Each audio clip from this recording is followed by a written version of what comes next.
on Genesis 25, 27. Yep. Jacob and Esau. Who was Esau today? It's not good. Ready? 3, 2, 1. Shalom, shalom. First and foremost, we want to give all praise, glory, and honor to the Most High Yahweh. Yahweh, the name of the Most High, and Elashawan Kodash, and Yahweh Shai is the name of Christ, who the world calls Jesus the Christ. We are Hebrew chosen elect. We're located here. 19 Lamps of Rain. We are located here at 19 Lansing Lane, Classroom 110B here in Newcastle, Delaware, at Rose Hill Community Center. We fellowship from 12 p.m. to 4 p.m. And we would greatly appreciate it if you would love to join us here for fellowship. And today's lesson is Genesis 25, and we're going to be reading from here. And it's Jacob and Esau. And the lesson is, who is Esau today? And through the power and the spirit of the Most High, we're going to reveal to you emphatically who Esau is according to scriptures and literary works. And we're going to start today at the book of Genesis, chapter 25, verse 27. We'll start at 21. 25 verse. No, chapter 25. We're at verse 1. Oh, Salakia, verse 1. Yeah, we stopped at 24. So we're going to start at the book of Genesis, chapter 25, and we're going to start at verse 1. Go ahead. You can start reading. The book of Genesis, chapter 25, verse 1. Then again, Abraham took a wife, and her name was Keturah. And she bare him Zimran, and Jokshan, and Medan, and Midian, and Ishbak, and Shua. And Jokshan begat Sheba and Dedan. And the sons of Dedan were Ashurim, and Letishim, and Lemimim. And the sons of Midian, Ephah, and Epher, and Hanak, and Abidah, and Adah. All these were the children of Keturah. And Abraham gave all that he had unto Isaac. But unto the sons of the concubines which Abraham had, Abraham gave gifts and sent them away from Isaac his son, while he yet lived eastward unto the east country. And these are the days of the years of Abraham's life, which he lived, 160 years. And Abraham gave the ghost and died in a good old age, an old man and full of years, and was gathered to his people. And his sons Isaac and Ishmael buried him in the cave of Machpelah, in the field of Ephron, the son of Zohar the Hittite, which is before Marimah, the field which Abraham purchased of the sons of Heth. There was Abraham buried, and Sarah his wife. And it came to pass after the death of Abraham that Yahweh blessed his son Isaac, and Isaac dwelt by the well Lahairoi. Now, these are the generations of Ishmael, Abraham's son, who Hagar, the Egyptian, Sarah's handmaid, bare unto Abraham. And these are the names of the sons of Ishmael, by their names according to their generations. The firstborn of Ishmael, Nebojath, and Kedar, and Abdil, and Mibsam, and Mishma, and Duma, and Masa, Hadar, and Tema, Jetur, and Nephish, and Kedema. These are the sons of Ishmael, and these are their names by their towns, and by their cattle. 12 princes, and their castles. 12 princes according to their nation. And these are the years of the life of Ishmael, 137 years. And he gave up the ghost, and died, and was gathered unto his people. And they dwelt from Havilah unto Shur, that is before Egypt. As thou real quick, and what do we see here? What do we see here with Ishmael? This is Ishmael's promise. This is all he was promised. And he got what he was promised, to be a great nation and to have princes and kingdoms. The end. Divide.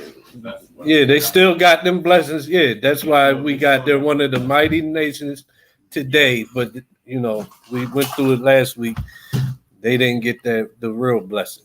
So here's Ishmael's blessing. We still see it today. They're a mighty nation. But we know the world to come is for who? Jacob. All right. It's for the Jews. Exactly. Now keep going. And these are the years of the life of Ishmael, 137 years. And he gave up the ghost and died, and was gathered unto his people. And they dwelt from Havilah unto Shur, that is before Egypt, as thou goest toward Assyria. And he died in the presence of all his brethren. And these are the generations of Isaac, Abraham's son. Abraham begat Isaac, and Isaac was 40 years old. Then he took Rebekah to wife, the daughter of Bethuel, and the Syrian of Padan Aram, the sister of Laban, the Syrian. Isaac entreated the Lord for his wife, because she was barren, and Yahweh was entreated of him, and Rebekah his wife conceived.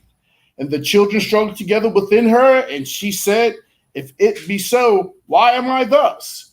And she went to inquire of Yahweh. And Yahweh said unto her, 2 nations are in thy womb, and 2 manner of people shall be separated from thy bowels. Where we at? 23.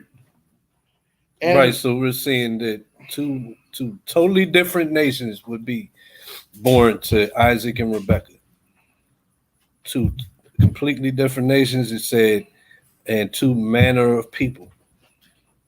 So, like, you know how people say, what people you go back to, what race you are, plays no part in, like you just said, your behavior, how people are. But the Bible is telling us something different. It says that 2 different nations with 2 totally different manners will come forth out of these 2 people, Isaac and Rebekah. So that squashes that. It mean God said is telling us that who you come from and what your nationality or race is can definitely make a difference in the type of characteristics and morals you have and what type of manners you have. come. That's what the Bible says. So what we're gonna go with? We're gonna go with what God said. So Isaac and Rebekah about to have 2 different nations of people from these sons, and with 2 totally different manners as a people, not as a person. That's key too. People, plural, not them 2. And it says 2 nations straight up. Yeah, I mean, that's 2 nations being divided right here from the womb. 2 different nations going to come from them. 2 different individualities, 2 different ethnicities that's coming out of the womb at this time. And Yahweh said unto her, 2 nations are in thy womb, and 2 manner of people shall be separated from thy bowels, and the one people shall be stronger than the other people, and the elders shall serve the younger. And when her days to be delivered were fulfilled, behold. And they would be separated from the bowels, meaning that goes back to like the election. Do we need to go there? Do we need to? I don't think so, but we can. You want to go there? You want to Either go way, back to the election. This is showing election. Before we read with Paul before they were born out of the womb. Yeah, let's just go there for good measure. But this is election. These things were to be before they were born on the earth to do anything good or bad. That's why I said this thing they would be separated as these two things, but from thy bowels, while still in the stomach of Rebekah. That's what we're reading. What's going on here, and that's Romans 9 and like 8. 7. Start at 6. So The book of Romans. Go there. Well, you can just start reading 9 and where you starting? We'll start at 6. All right, go ahead, start reading. The book of Romans, chapter 9, verse 6. Not as though the word of Yahweh have taken none effect, for they are not all Israel, which are of Israel. neither because they are the seed of Abraham are they all children, but in Isaac shall thy seed be called. Mm-hmm. That is they which are the children of the flesh. Yep. These are not the children of Yahweh, but the children of the promise are counted for the seed. Read. For this is the word of promise, at this time will I come, and Sarah shall have a son. And not only this, but when Rebekah also had conceived by one, even by our father Isaac. I already touched on it last week, but we're seeing even with the mothers is being called out. Sarah, the promise is going through Abraham, which is son through Sarah, and then now also with Isaac, with Rebekah, not with Ishmael and whatever Canaanites he went and married. Right? Go ahead. Slack. 11. So, For the children being not yet born, mhm. neither having done any good or evil, that the promise of Yahweh according to the election might stand, not of works, but of him that calleth. See, not of works, and that's all. What, and also when Christians get confused, oh, it's not of works, and you don't got that. This is not of works, being decided already before the vows. That means not of works. That's how our salvation is not of works. The gift is not of works because it was already promised. But we know that there is works that we have to do that show our faith. So we're not going into that today. So we can go back. Read 12 and then we'll go back. I'm going to finish 11. Can we correlate 9 and 6 to Genesis 25 from 1 to 16 about where you just read where it says all through have none effect that are not all Israel, which is Israel? That means even Israel can be devils. Yeah. Remember John said you are of your father the devil. Yeah. That's what that means. Yeah, but I understand that, but I'm saying when they talk about Abraham, when the Christian church talk about Abraham's other kids, correlates with this because that being the seed of the promise. Right. Yeah. Yeah. So all the names that all his sons, Ishmael's, all of them come from Abraham, especially Abraham's 8 sons. Mm-hmm. Yeah. They're not yeah. This shows that as well. Yeah. But remember, we did that last week. Yeah. We tackled Ishmael in depth last week. Okay. So yeah, definitely does. So that's why I wasn't sure if I wanted to even go there because we went there last week. All right. But so now it's showing though also this Esau, prophecy, they be separated from thy bowels. This is what Paul was talking about. Then with the confusion the Christian church brings of salvation isn't of works. This is also one that you can go to show, okay, this is what it means, not by works. Not by works is because it was already promised. Right. So finish that out when we go back. Verse 11, for the children being not yet born, neither having done any good or evil, the purpose of Yahweh according to election might stand, not of works, but of him that calleth. Mm-hmm. It was said unto her, the elder shall serve the younger. And what's that talking about? Niall, what's that talking about? We're going back.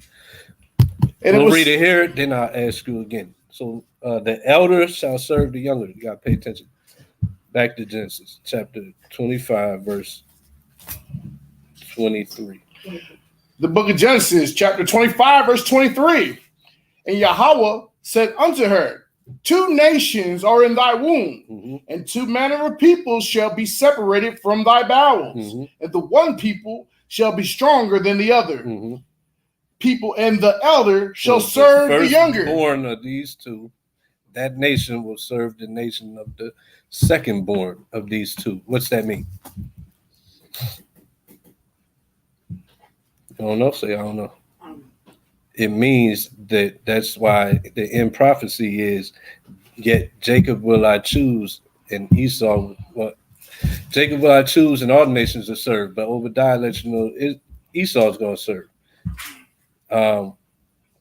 Revelations 13 shows you Esau's going to serve. He that leave from the captivity shall go into captivity. It's showing that even though at the time Jacob serves Esau, at the end, the last thing that's going to happen, when there's no more back and forth, Esau, the nation of Edom, would serve the nation of Jacob, the Israelites. That's what was already. That's a part of what was already chosen from before they came out of the bowels. Preordained. There's no way around it. It's the Most High Yahweh's movie, and this is when the credits roll. This is what's happening. Yep. And particularly that Esau gave up his birthright because normally the firstborn is the spoils, if you will. Right. But he gave This up his birthright. right. What we're going to see already happen was already prophesied. It all was going to happen before it took place. Exactly. Good point. Go back. And Yahweh said unto her, 2 nations are in thy womb, and 2 men of her people shall be separated from thy bowels. And the one people shall be stronger than the other people, and the elder shall serve the younger. And when her days to be delivered were fulfilled, behold, there were twins in her womb. And the first came out red, all over like an hairy garment. And they called his name Esau. Okay. Yep. Stop right there. So the first will be red all over like a hairy garment. They called his name Esau. Let's start off. We're going to go to historian Josephus. Antiquity of the Jews, book 1, chapter 18. If you have it, if not, it's on the screen. Verse 257 down. Go ahead. The book of Josephus, just chapter 1.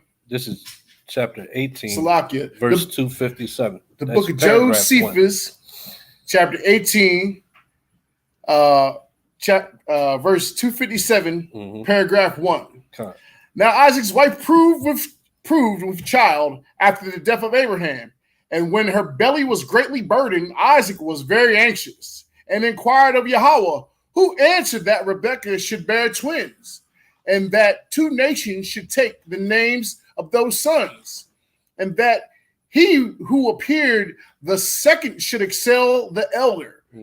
Accordingly, she, in a little time, as Yahweh had foretold, bare twins, the elder of whom from his head to his feet was very rough and hairy. So this is just this. I'm showing this as another person that's of 1st century AD, the time of the apostles in Christ, is saying the same thing that we teach, that he came out different, hairy from his head to toe. He didn't mention the red, did he? No, but the scripture does. But that red, hairy from head to toe. What do we bring out today? How Esau was born and looked different from Jacob. We got the historian Josephus, 1st century AD, saying the same exact thing, that he was very rough and hairy from his head to his feet. Right? I think next I got some photos.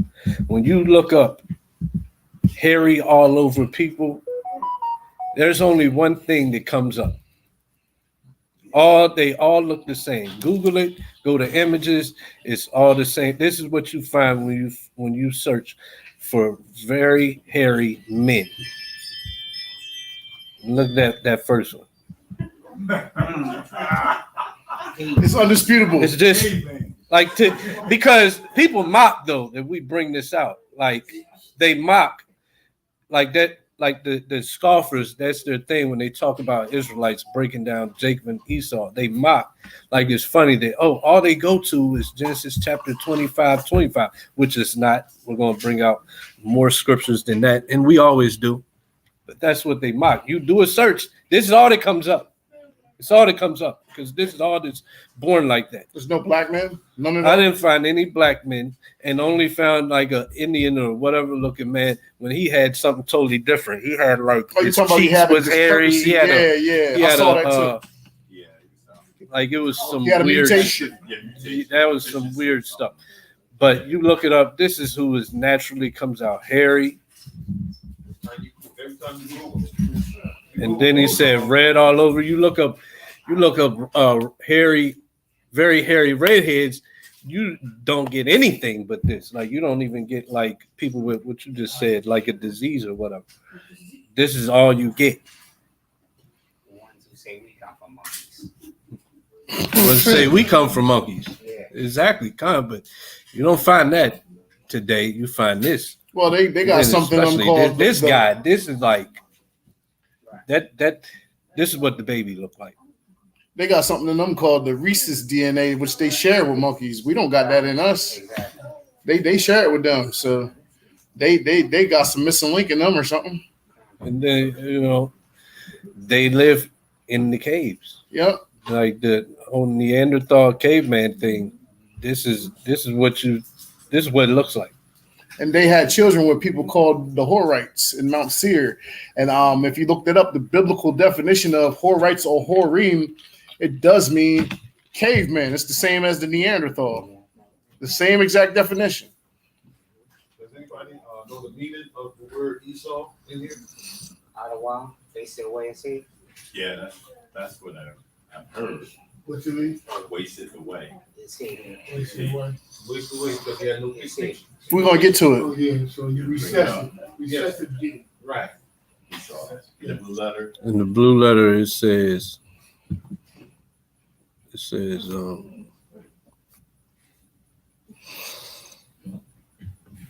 definition of Esau is hairy. That's the blue letter definition. Go down to the Hebrew Genesis Chaldean. Esau, the son of Isaac, twin brother Jacob, which is how it's used. Hairy, rough. Yeah,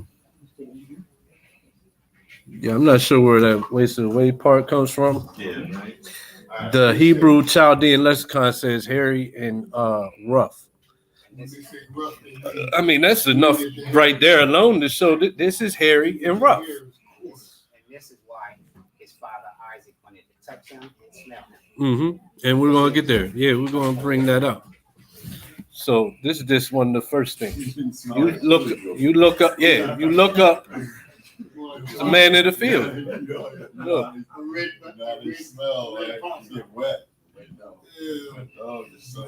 Let's go to Genesis 27:11. We're gonna jump to 27 for a minute.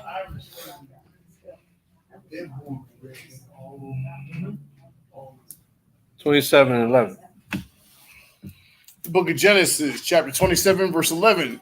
And Jacob said to Rebekah, his mother, behold, Esau, my brother, is a hairy man, and I am a smooth man. Mm-hmm. My father peradventure will fill me, and I shall seem to him as a deceiver, and I shall bring a curse upon me, and not a blessing. Mm-hmm. And his mother said unto him, upon me be thy curse, my son, only obey my voice, and go fetch me them. And he went and fetched and brought them to his mother, and his mother made savory meat such as his father loved. And Rebekah took goodly raiment of her eldest son Esau, which were with her in the house, and put them upon Jacob, her younger son. Mm-hmm. And she put the skins of the kids of the goats upon his hands, and upon the smooth of his neck. So this shows that this is good breaking. So this means what? This means that it's not saying he's red and hairy. It's symbolic, because that's an argument. Oh, that's symbolic. He wasn't actually born hairy. Well, if he wasn't actually born hairy, Jacob wouldn't have to deceive a blind man by putting on goat skins on his neck and on his hands. Now, would he? So that's that. That debunks that.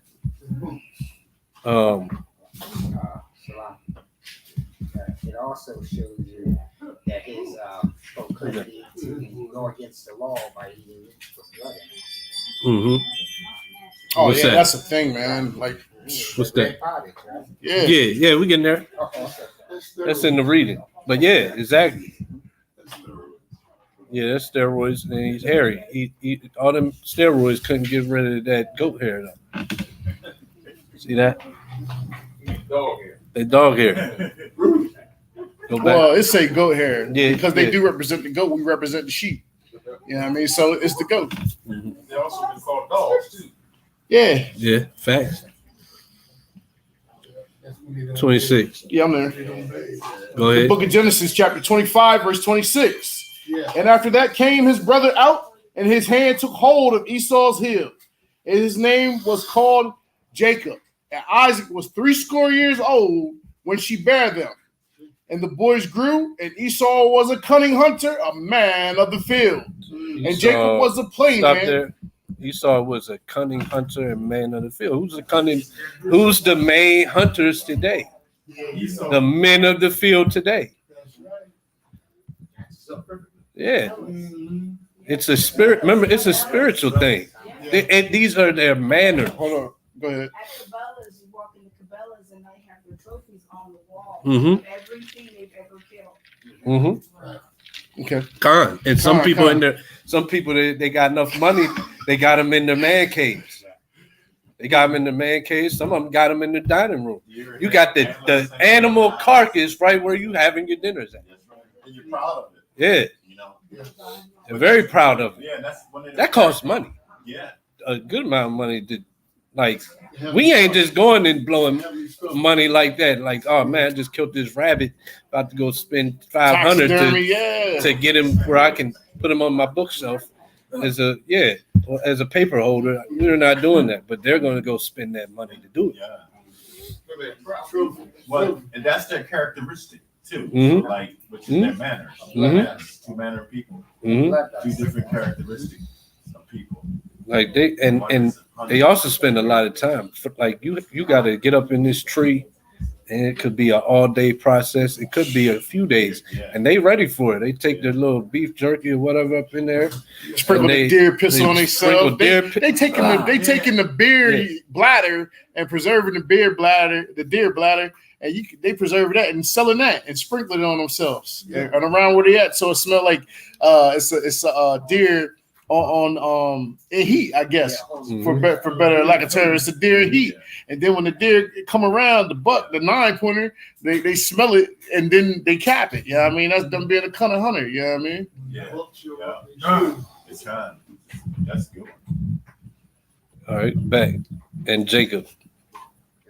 And Jacob was a plain man. Hey, brother, saying something. Yeah, it also shows Esau's willingness to defile the sacrifice that the Most High outlined, even when he would have them sacrifice goats and different parts, that there was a reverence to that life because the life is in the blood. But it shows you that Esau has a sporting for blood. Yeah, come. Yes, sir. Somewhere it says he's a bloody man, right? Mm-hmm. Go ahead. Verse 27, and the boys grew, and Esau was a cunning hunter, a man of the field.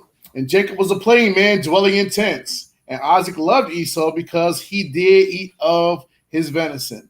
But Rebekah loved Jacob. And Jacob saw pottage, and Esau came from the field, and he was faint. And Esau said to Jacob, feed me, I pray thee, with the same red pottage, for I am faint. Therefore was his name called. And he wanted that red pottage. He wanted that red pottage, like the brother said. And why was it red? Because all that blood wasn't cooked away. The meat wasn't cooked. It was just all bloody up in that pot. Right. He wasn't trying to wait for it to cook. He wanted to eat the blood. It don't matter. Yeah. And you see that today. They love the bloodiest steak. Yeah. I watched the YouTube. I'm gonna let you speak on it because I know you know all about the kitchen. I just saw a YouTube, a little short or whatever, cooking steaks. They like to grill a steak. Just get that outside, get the lines on, get a nice sear on the outside, and then take that bad boy off. That's it. Don't cook no more. Don't cook that good juice up out of there. Yeah, you go ahead. Yeah, and just to let me back off, just what the brother's saying, yeah, I do work in the kitchen, and unless they say otherwise, burgers, steak, even the tuna, it all goes out mid-rare, period. And then some of them, they just want it rare, just like you said, just put the sear on it, flip it, put them grill marks on it, and get it on up out of here.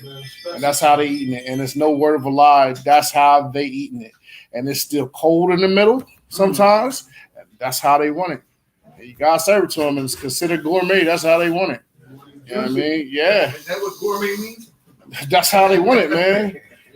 And then, I mean, I got the pic. I should have sent him the pictures because I had some pictures in my phone too. But We know what you're talking about. oh man, like it's just amazing how raw this tuna is. Yeah, I mean, I put a video out to show y'all the tuna was kosher earlier this week too.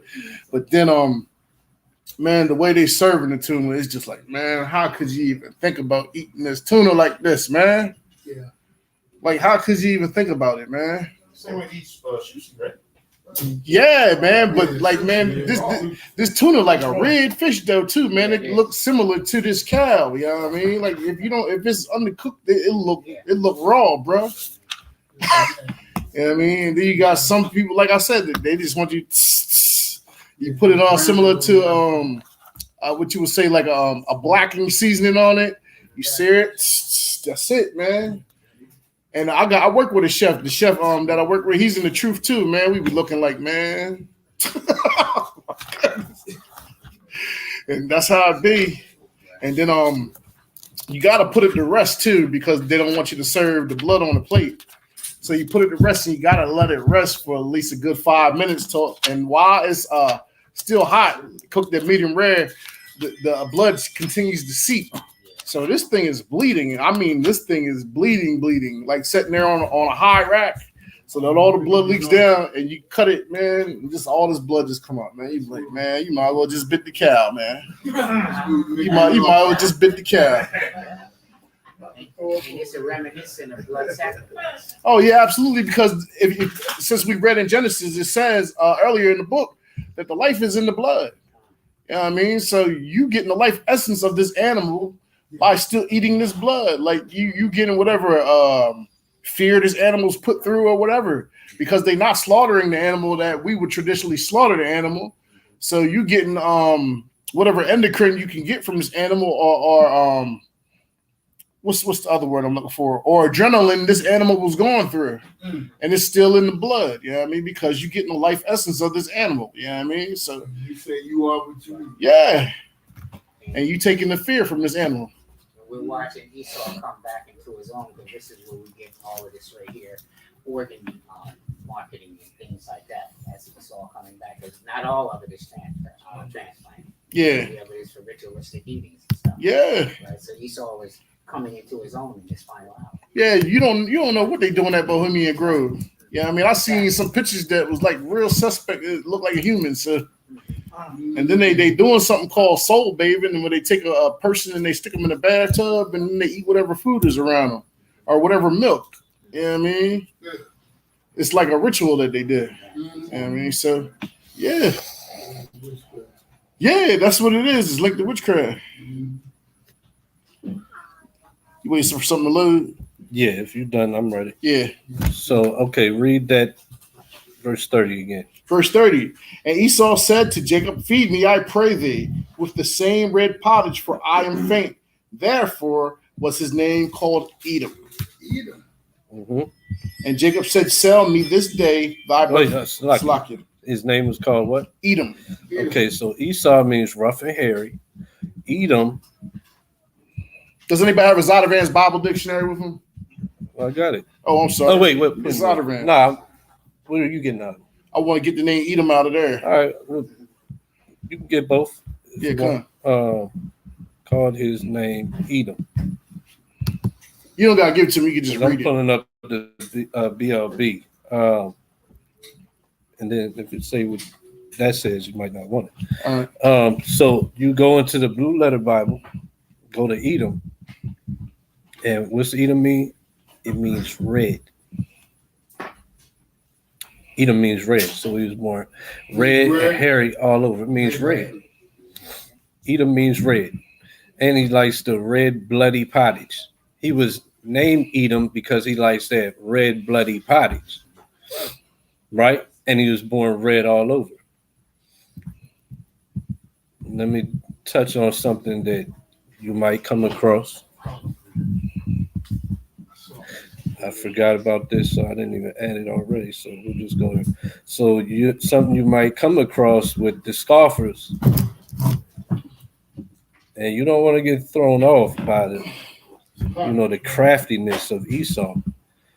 Let me just go there. So it shows you all the places where that word Adawam. Was it Adawam or Adam? Let's say the same It thing. was Adam. Either way, you're going to find that word used for other words throughout the text. So let me go directly to the point. 1 Samuel chapter 17, verse 42. Because this, and while I go there, if you want to read that definition, you can. Let's say 17, chapter 17, 42. 1 Samuel chapter 17.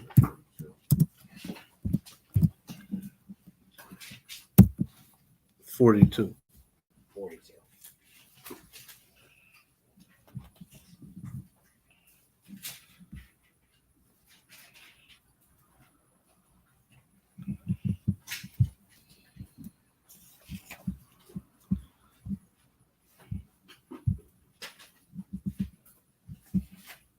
So what Esau is going to say is they're going to attack this word. Esau is going to attack this word. That's why we covered the hairy. We covered everything. This word is used for red. This same word is used for different shades and varieties of red. That's why Christians always talk about context. Yeah, context is very key. Not in the old dictionary doesn't mean that. In the old dictionary, really means like what you see behind you. No. I'm talking about the Hebrew Adam. Okay. I know ruddy, but it's still like a shade of red. It's like brown is like a derivative of red, or red's a derivative of brown. You know, right? Huh? Right. They're reddish brown. So ruddy is a reddish brown. Esau is going to say, because of this verse, that Esau can't be the red people, because David, that would mean David was. It can't mean both. Well, two things can be right at the same time. It is there. We looked up the hairy man. That's the context of Esau. He likes to eat that bloody meat. That's the shade red there. So they're going to go here. So somebody can read that. Anybody. 1 Samuel 17:42. Yeah. And when the Philistine looked about and saw David, he disdained him, for he was but a youth and ruddy and of a fair countenance. So he was ruddy and of fair countenance. See, sometimes ruddy can be talking about being of a fair countenance, right? And it also can be being that you're not dark skinned, you're a shade of light skin, like you. You would be ruddy. Right. You would be ruddy. Bone. You would be ruddy. Yeah, you're right. Right? Absolutely. Okay. Yeah. Absolutely. And if you look up ruddy cow, they'd be like a little shade even darker than you. Yeah. A ruddy cow, but It's like the color behind you. right. They're going to say that means Esau must have been this shade. No, because we covered all the aspects that prove that to be false. Con, I got a red boy pit bull at home, and she would be considered ruddy, and she's like a reddish brown color. Yeah, I mean, so she's more close to the brown than to the red. But they would say she red. Malcolm X was called red. Yeah, Like a Fox he was was called red. yeah, They were saying the plus. yeah. Red fox would be considered red. Yeah. So it's the word.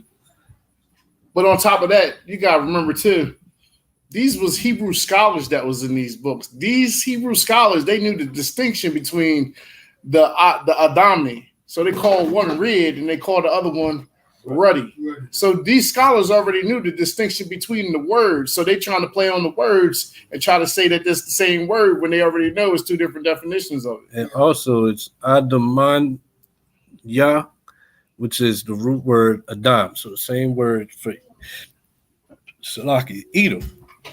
So I forgot to put it in the slides, but back to the historian Josephus. This is going to prove it as well in terms of what it's talking about for David. So in Antiquity of the Jews, like I said, I forgot to put in the slide, so I can't pull it up.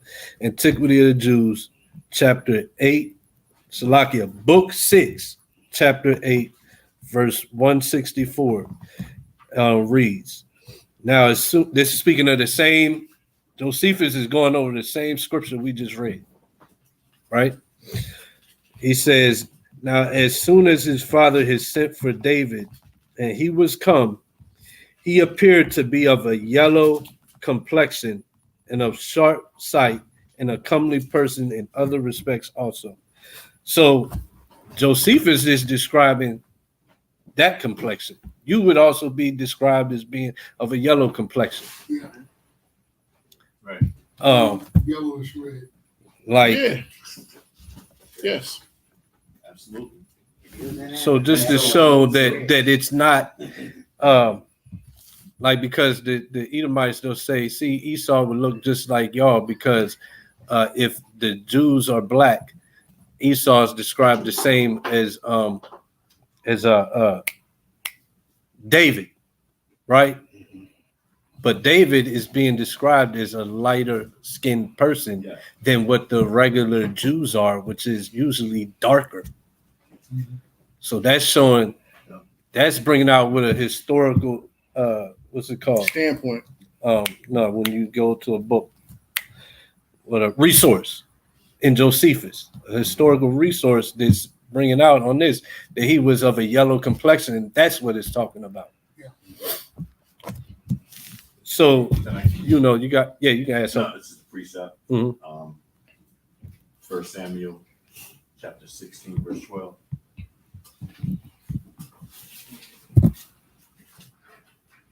So really, David was just a handsome young, light-skinned black dude. Right. Yeah, pretty much.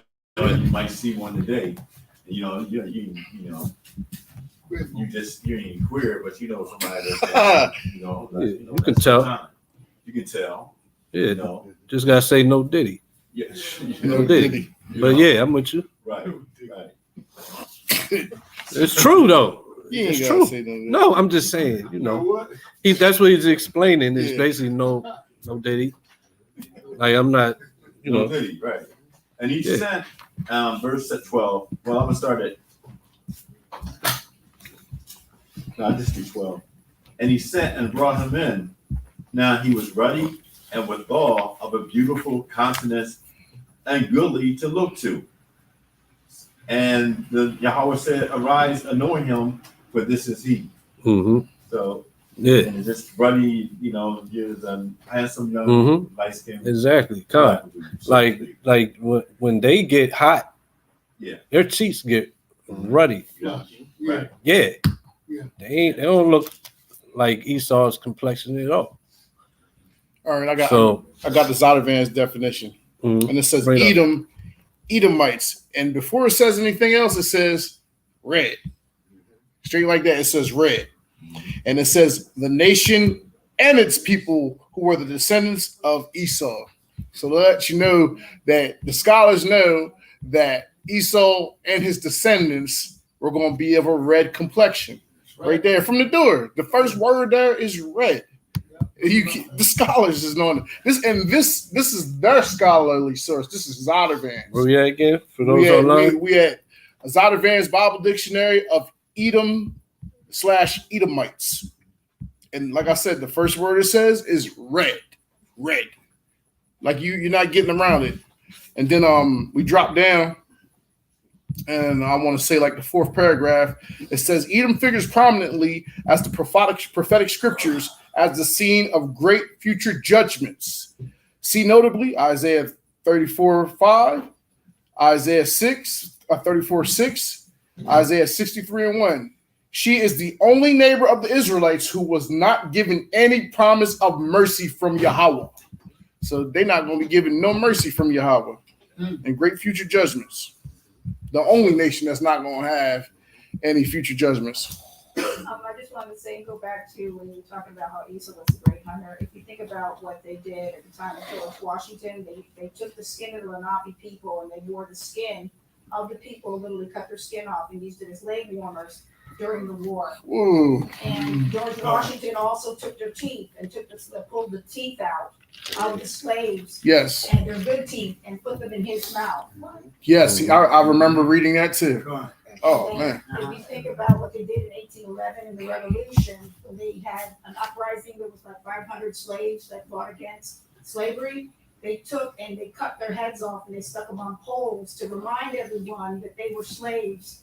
And to this day, they have a replica of 63 heads of slaves at that museum. They're written in the ground. Oh, Jesus. It's still on the phone. Still on Yeah. to remind you. In Alabama? Yeah. Yeah, to remind you that they were slaves. Oh, my God. So there you go. There's Esau in a nutshell. Yeah. Kind of. Not only did that to the Moppy people, but they did that to slaves too. They had Slaves they too. did that. They had Negro skin coats, Yep. Negro skin purses. And make shoes. Yeah, and then when they killed Nat Turner, they tried to leave no memory behind of Nat Turner, and they dismembered his whole body. They chopped up his bones. They put it in the powder. They ground up his teeth. They turned his skin into wagon oil. You know what I mean? Like they dismembered him. You know what I mean? They didn't want no memory of him. You know what I mean? So they let you know what they wanted to know because he knew who they was. He was reading in his Bible and he knew who they was. He was like if you watch that movie Birth of a Nation, he was bringing forth the sword. He was cutting them up with the sword. You know what I mean? They couldn't take it. He knew it more than what they knew it. You know what I mean? He just didn't have. It wasn't the time. This wasn't the time. He wasn't waiting on the Most High. He was ready to go. You know what I mean? He was watching his people get beat. You know what I mean? And he was reading it. And then they didn't want us to read during slavery. They didn't want you to know who they was. It wasn't because they didn't want you to be smart. It's because they didn't want you to know who you were. You know what I mean? It's inevitable that we was going to find out who we was. That's what they knew too. You know what I mean? And then like when we did find out who we were broken people. Yeah. Where we at now? George Washington made a comment as well. Where, He said, indeed, I fear for my countrymen and for my country, for God is a patient God, but his anger shall not rest forever. Huh. So he already knew that there was a get back. Come on. Anger's coming for him. Yeah. We can go back. Verse 31. Verse 31. We all good on that point? Kind. Verse 31. If anybody ever needs them excerpts, just holler at us. We send them. The one I brought out. Hey, what was that definition you brought out, Yakanai? He'll let you know. It was his Edom, You know? definition of Edom and the Edomites. Yeah. It's out of Van's Bible Dictionary. But back to this. Verse 31. And Jacob said, sell me this day thy birthright. And Esau said, behold, I am at the point to die. And what profit shall this birthright do me? And Jacob said, swear to me this day. And he swore unto him, and he sold his birthright unto Jacob. Then Jacob gave Esau bread and pottage of lentils, and he did eat and drink, and rose up and went his way. Thus Esau despised his birthright. Right there, Hebrews 12:16. This act, one of his first acts, just showed exactly how profane a person he was. How much he didn't appreciate, he didn't have a care for the blessing that would come down from Isaac. It's the blessing of the Most High Yahweh. He didn't have a care for that. He's showing he didn't have faith. He already was a non-believer. He had the same traits as we ended up seeing in Lot and everybody that came before him. Ishmael, all the people that came before it wasn't chosen. Their works showed what their fruits were. It's always works show exactly what the fruit is. That's why that doctrine of no works is madness and crazy, because works show exactly what it is that you're bearing, what type of tree you are. But go ahead. You want to say something? Yeah, Con, it also proves that there was no theft here. This was a And sin. it proves there was no theft. He sold it. Mm-hmm. He sold it outright for bloody soup. That's the Christian church termination there. Mhm. Always the Yeah, it was stolen. Yeah, no, it wasn't stolen. It was sold. It was sold. You can't get around that. But they're Esau. They're trying to cover Esau's tracks. Like, no, y'all stole it from us. That's what they're really saying. Here's a real ending. Y'all stole the blessing for our and y'all ain't gonna read. Y'all ain't gonna read anyway, so you're not even gonna read the part we sold it. Yeah. This is a new thing bringing this out. And it shows you that manner that Esau had here It's the same manner that we have when we buy whatever we Mhm. want today. He's always looking for another way to repossess and Mhm. steal. Exactly. He's never doing what he agreed to, keeping his deals and contracts ever. Go ahead. Like you buy a home, you pay a home off, and you forget to pay taxes, or you ain't got money paying for a year or whatever. They're taking the house. They're not making a deal for you to pay back what you owe. I got you. I got you. Yeah, I'm taking that back. What's yours is never yours. Mm-hmm. And then resell it. Yeah. And resell it. Somebody knows something. Yep. Go ahead. Well, what about the squatter rights? Edomite can come along. You got a property that you just ain't. It's yours. If you want to not do nothing with it, that's your right, ain't it? Right. But you can have a property that's just sitting out in the middle of nowhere, ain't bothering nobody. But Edomite or somebody come along and it's like nobody's doing nothing, and the squatter rights. They decide to live there. And then you come along 5 years later, and you're like, okay, I'm about to move into this house. They're like, well, this is my house. No, I own this house. Well, let's go to the courts, call the police. And then, nah, he has squatter rights. You abandon that property. But I own it. I have a right to abandon it.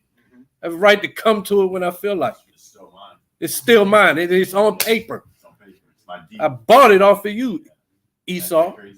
And it doesn't have to Yeah, it's not yours no more. Yeah, it doesn't have to be by abandonment, because we look at Black Wall Street and all of the towns that Esau came in and destroyed and took from a thriving economy of black folk after slavery, that they just take it by force. And you know what? This proves also who's Esau, because in our law it says that you can't remove the memorial from a land. Paraphrasing. The monument. The monument. You can't take land. You can't have a possession that belongs to somebody else. If you happen to get it, there's years of jubilee. Esau don't have that. Esau has, I can renege on my deal. I can find ways to take back. That's another one that proves who's Esau today, who runs the earth in that fashion. They got the nerve to coin the term taking something that you gave to somebody in contract, an Indian giver. Yeah. And he the biggest He's the one that treaty did. breaker ever. He was doing that to the Indians. Yeah. Colonizer. Yeah. Yeah, it should be colonizer giver, pilgrim giver. That's what we're going to, you're a colonizer giver. We're going to call it what it is. You're an Esau giver. Yeah, you're an Esau giver. Yeah, that's definitely what they do. That's crazy term, Indian giver. Indians was giving, what do you mean? Like Indians was giving you a lot for some bells and and stuff. You're going to trick them for the island of Manhattan. Right. They was using blue beads as currency. You're going to give them counterfeits. They're an Indian giver. But they're Indian giver. They deal givers. That's what they are. The so-called white man. Mhm. Come on. Crazy. Yeah.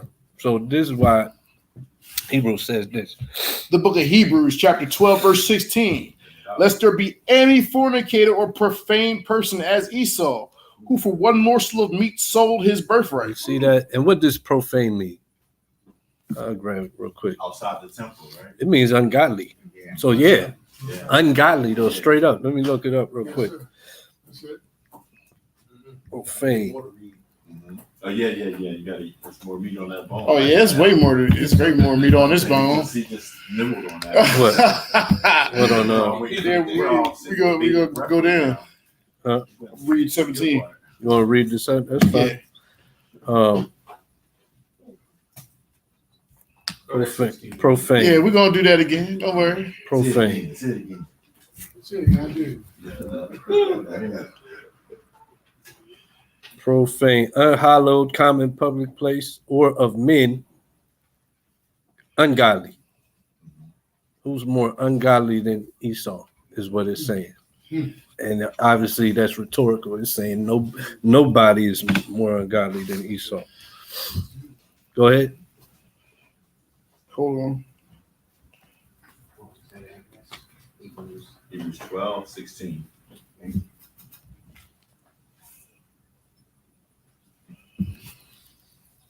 You can read that already. Yeah, I'm gonna read it again. The book of Hebrews, chapter 12, verse 16. lest there be any fornicator or profane person as Esau, who for one morsel of meat sold his birthright. For ye know how that afterward, when he would have inherited the blessing, he was rejected, for he found no place of repentance, though he sought it carefully with tears. Mm-hmm.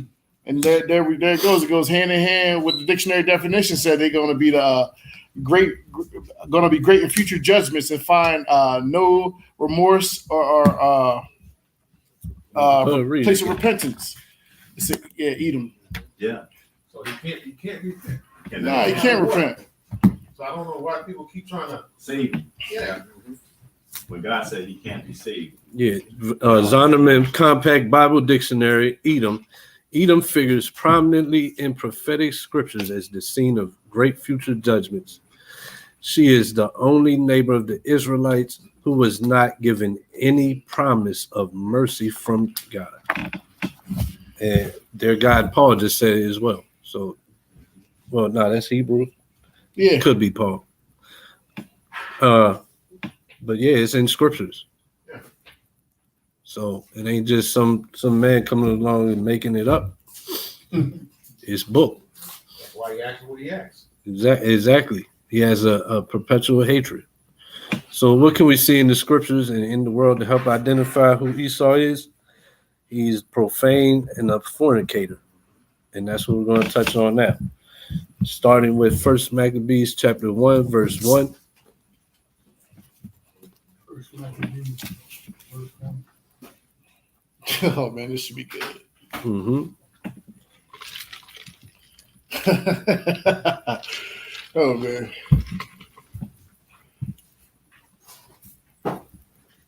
I know you ain't going where I think you're going. Yeah, you are. You We'll going touch on all of that. But You're I'm going right going where I think you're other places as well.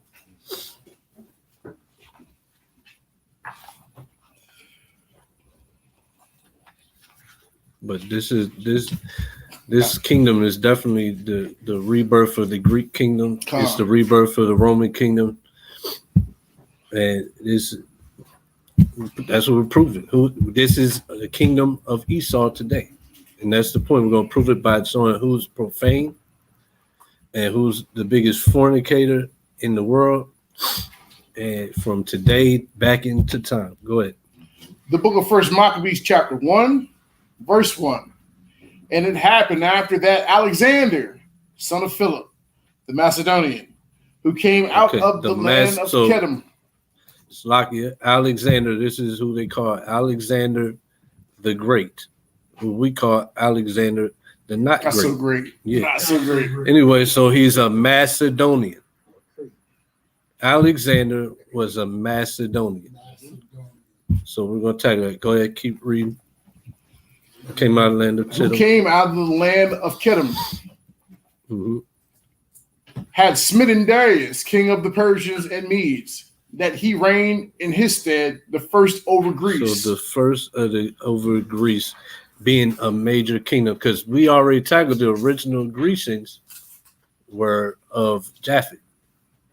But now this is Esau, what we're going to show, taking over Greece, becoming the Grecians, ruling the world as the Grecians. By what? Their sword, which we're going to tackle later. So Macedonia is Esther 3:1.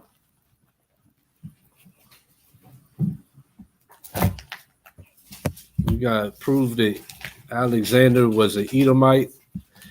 Key point in this verse, he's a Macedonian. Come. That's the 3 and 1. Go ahead, bring it up.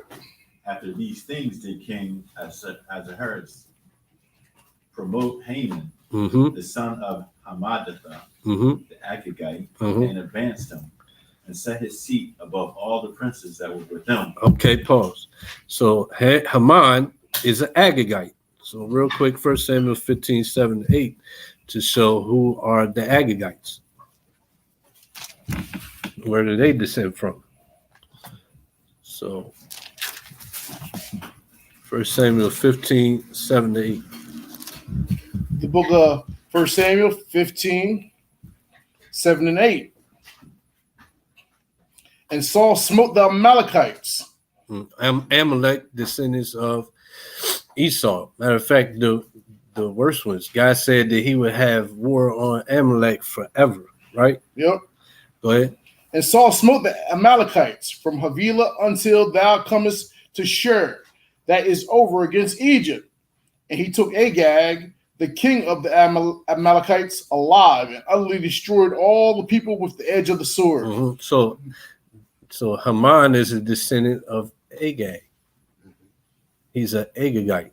He's a descendant that made it down and wasn't destroyed by Saul. Mm-hmm. So Haman's an Agagite, which is an Amalekite, which is an Edomite. This is Esther 16. How does that correlate to the Macedonian point? Additions to Esther chapter 16, verse 10 to 16.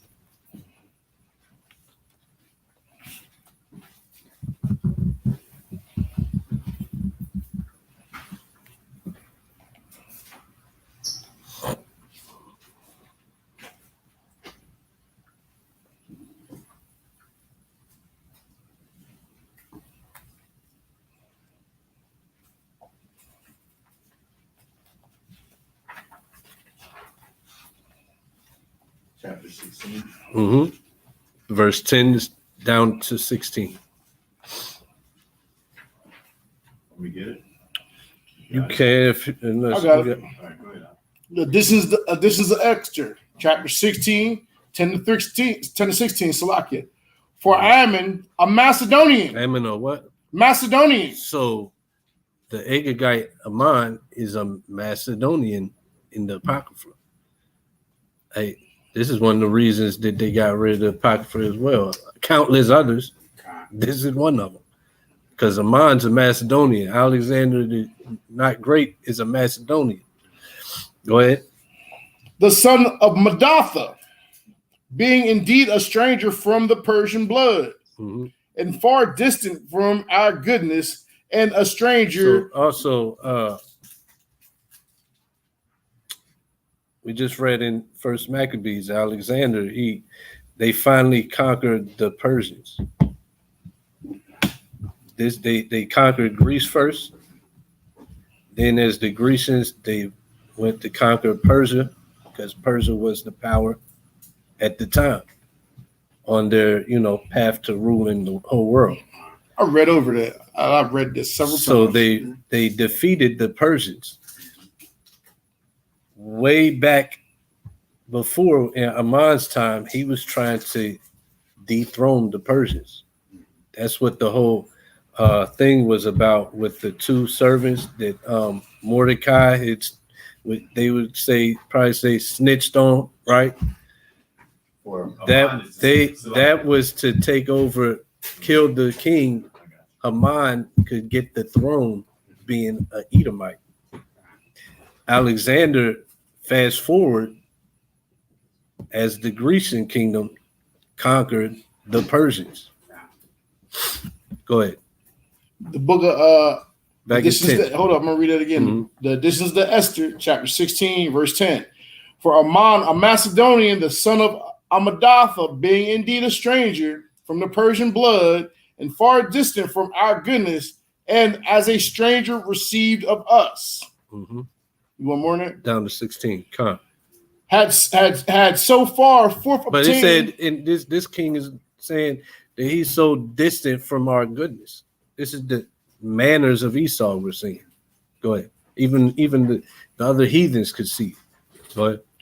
Had so far forth obtained the favor that we show toward every nation, as that he was called our father and was continually honored of all the next person unto the king. Mm-hmm. But he, not bearing this great dignity, went about to deprive us of our kingdom and life. This is what Esau does.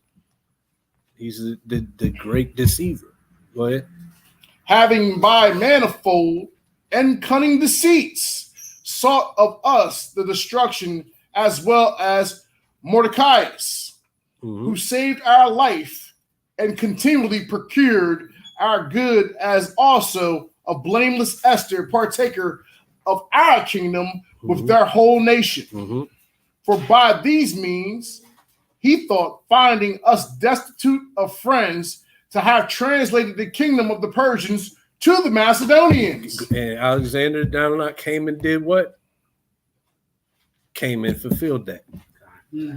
Go ahead. For by these means he thought, finding us destitute of friends, to have translated the kingdom of the Persians to the Macedonians. Mhm. But we find that the Jews, whom this wicked wretch have delivered to utter destruction, are no evildoers, but live by most just laws, Mhm. and that they be children of the Most High and Most Mighty living power, who have ordered the kingdom both unto us and to our progenitors. So what we're seeing here is we're showing how profane he is. The sword, we're going to deal with the sword part later. It plays a part. We're showing how profane, meaning ungodly, Esau was. And they, before Alexander got to his position, they was doing these things and trying to take out us, trying to kill off the Jews who had bought that birthright, and trying to take over the world. Right? First Maccabees back, drop 1, drop to verse 7 to 10. Verse 7. So we're showing Alex, the Greeks, how profane Esau is. We're proving the Greeks are indeed Edomites. Khan, Oh, yeah. this is proof. I got another precept, too. I got 2 other precepts. Well, hold them or bring them out now. For which point? To show that the Edomites is and the Grecians is the same people. They're going to tackle that exactly. Let's They're bring them gonna out, tackle then that let's exactly. continue that. Bring them out now. All right. Might as well not hold them.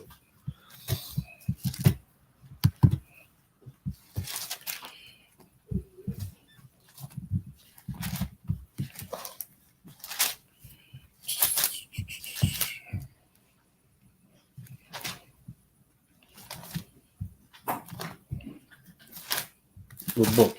Joel and Amos. Which one first?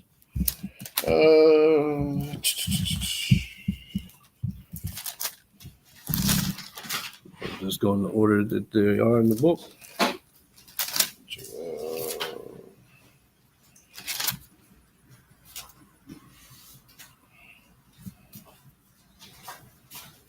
Let's go Joel first. Okay. Yeah. Chapter 3. Yeah. What scripture? Joel chapter 3. And we'll start at verse 1 and we'll read down to 6. And then we'll get Amos chapter 1 and we'll read 9 to 15. Somebody else can grab the Amos chapter 1, 9 to 11. That's what we need. I'll read that one. Okay. You gonna read this one? I'm going to read 3, yeah. Go ahead. The book of Joel, chapter 3, starting at verse 1. For behold, in the days and in that time when I shall bring again the captivity of Judah and Jerusalem, Mhm. I will also gather all nations, will bring them down to the valley of Jehoshaphat, and will plead with them there for my people and for my heritage Israel, whom they have scattered among the nations and parted my land. So this is an end time prophecy. Mhm. This is an end time prophecy of who's in captivity and who's got them in captivity, and them coming out of it. Go ahead. Come on.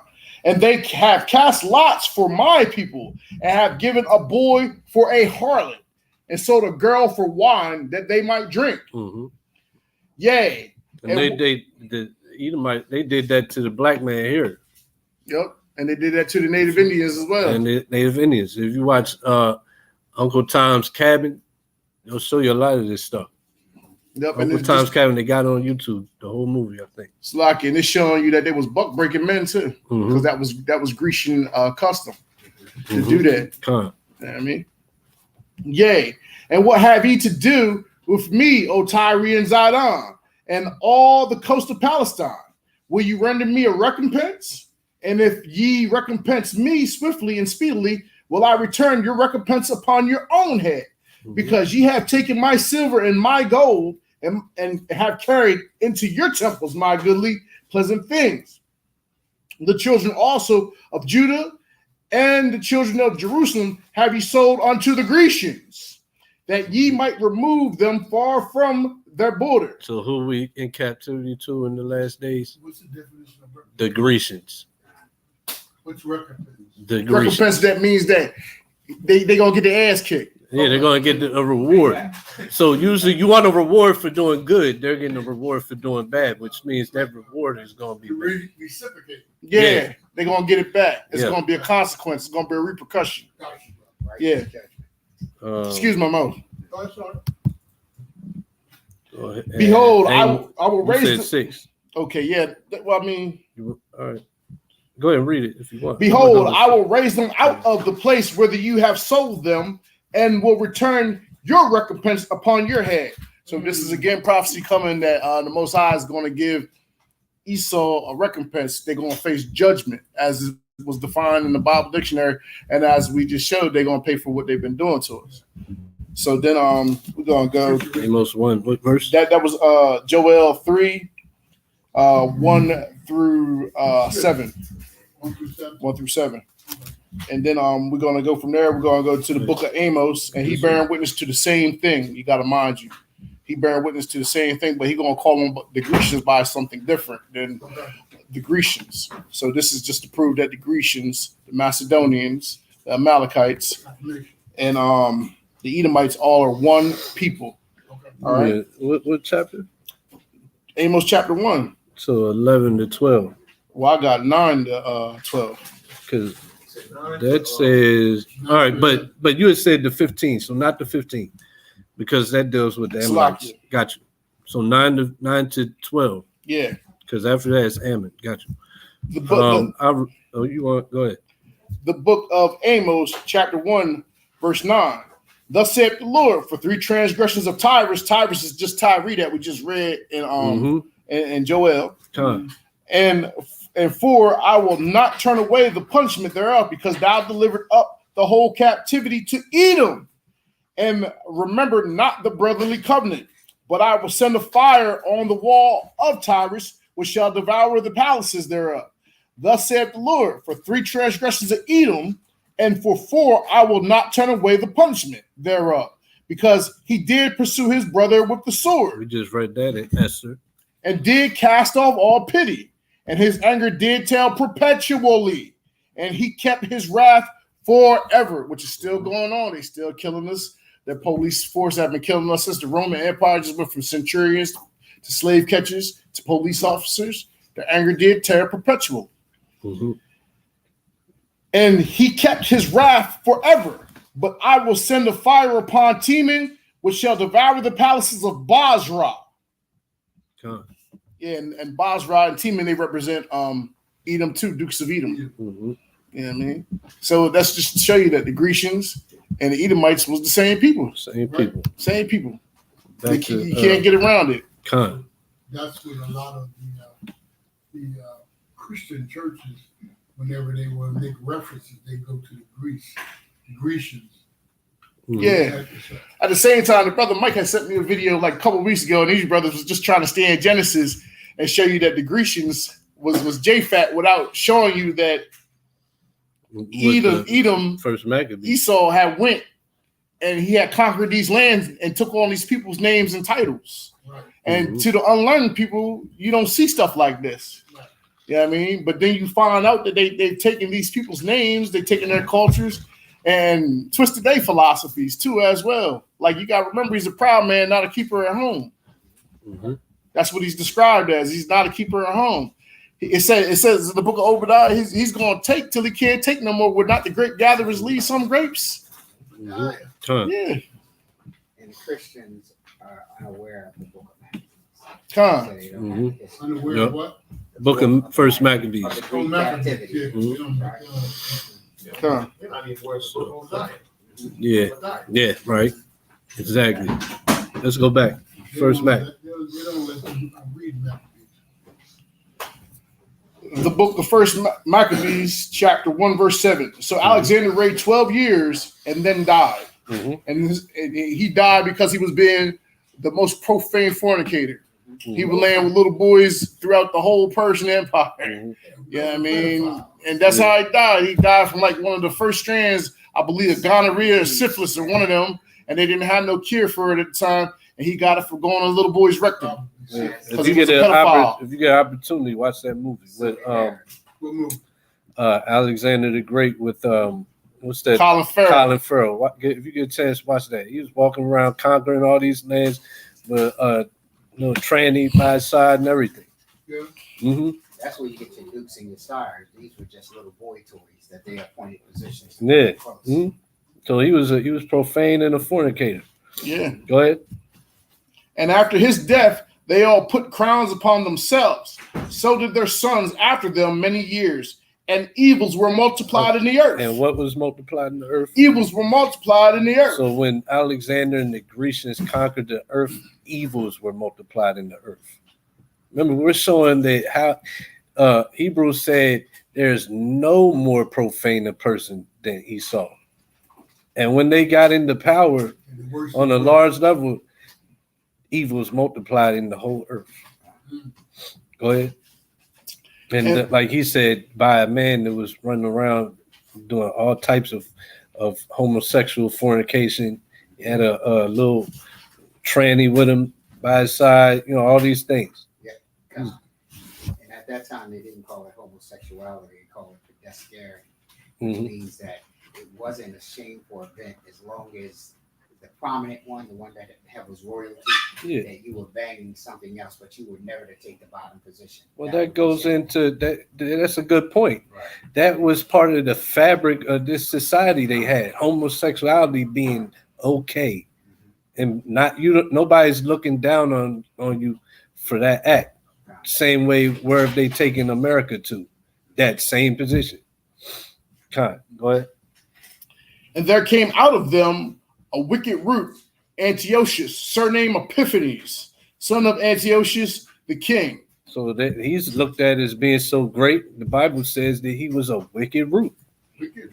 Go ahead. And he got a nerve. His name Epiphanes. He had a nerve to name himself God on earth.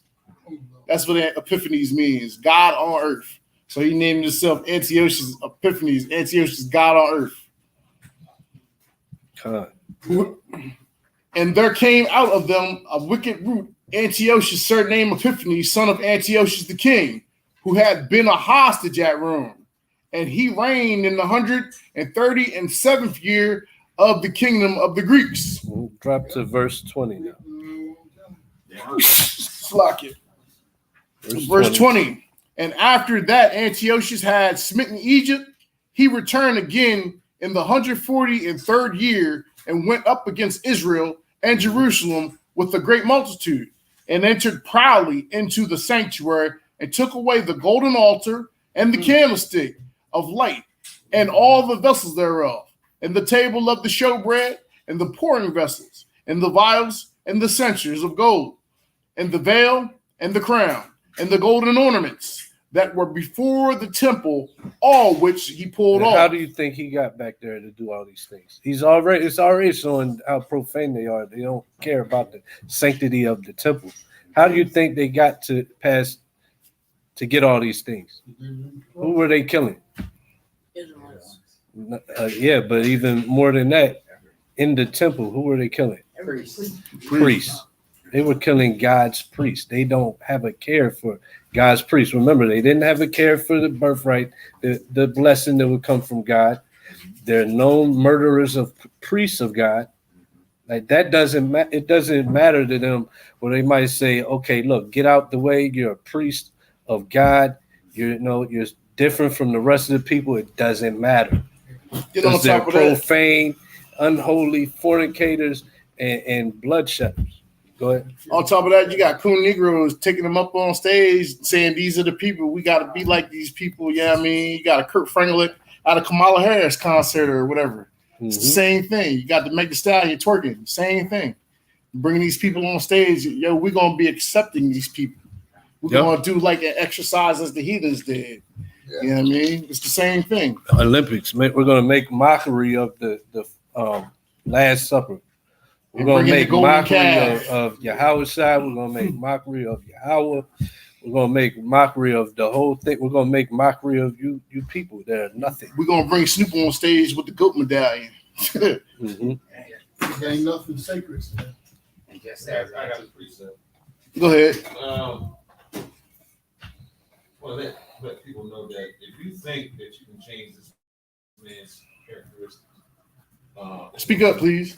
if you think you can change this person's characteristic, it's not possible because the Bible says so. Give me Psalms 58:3.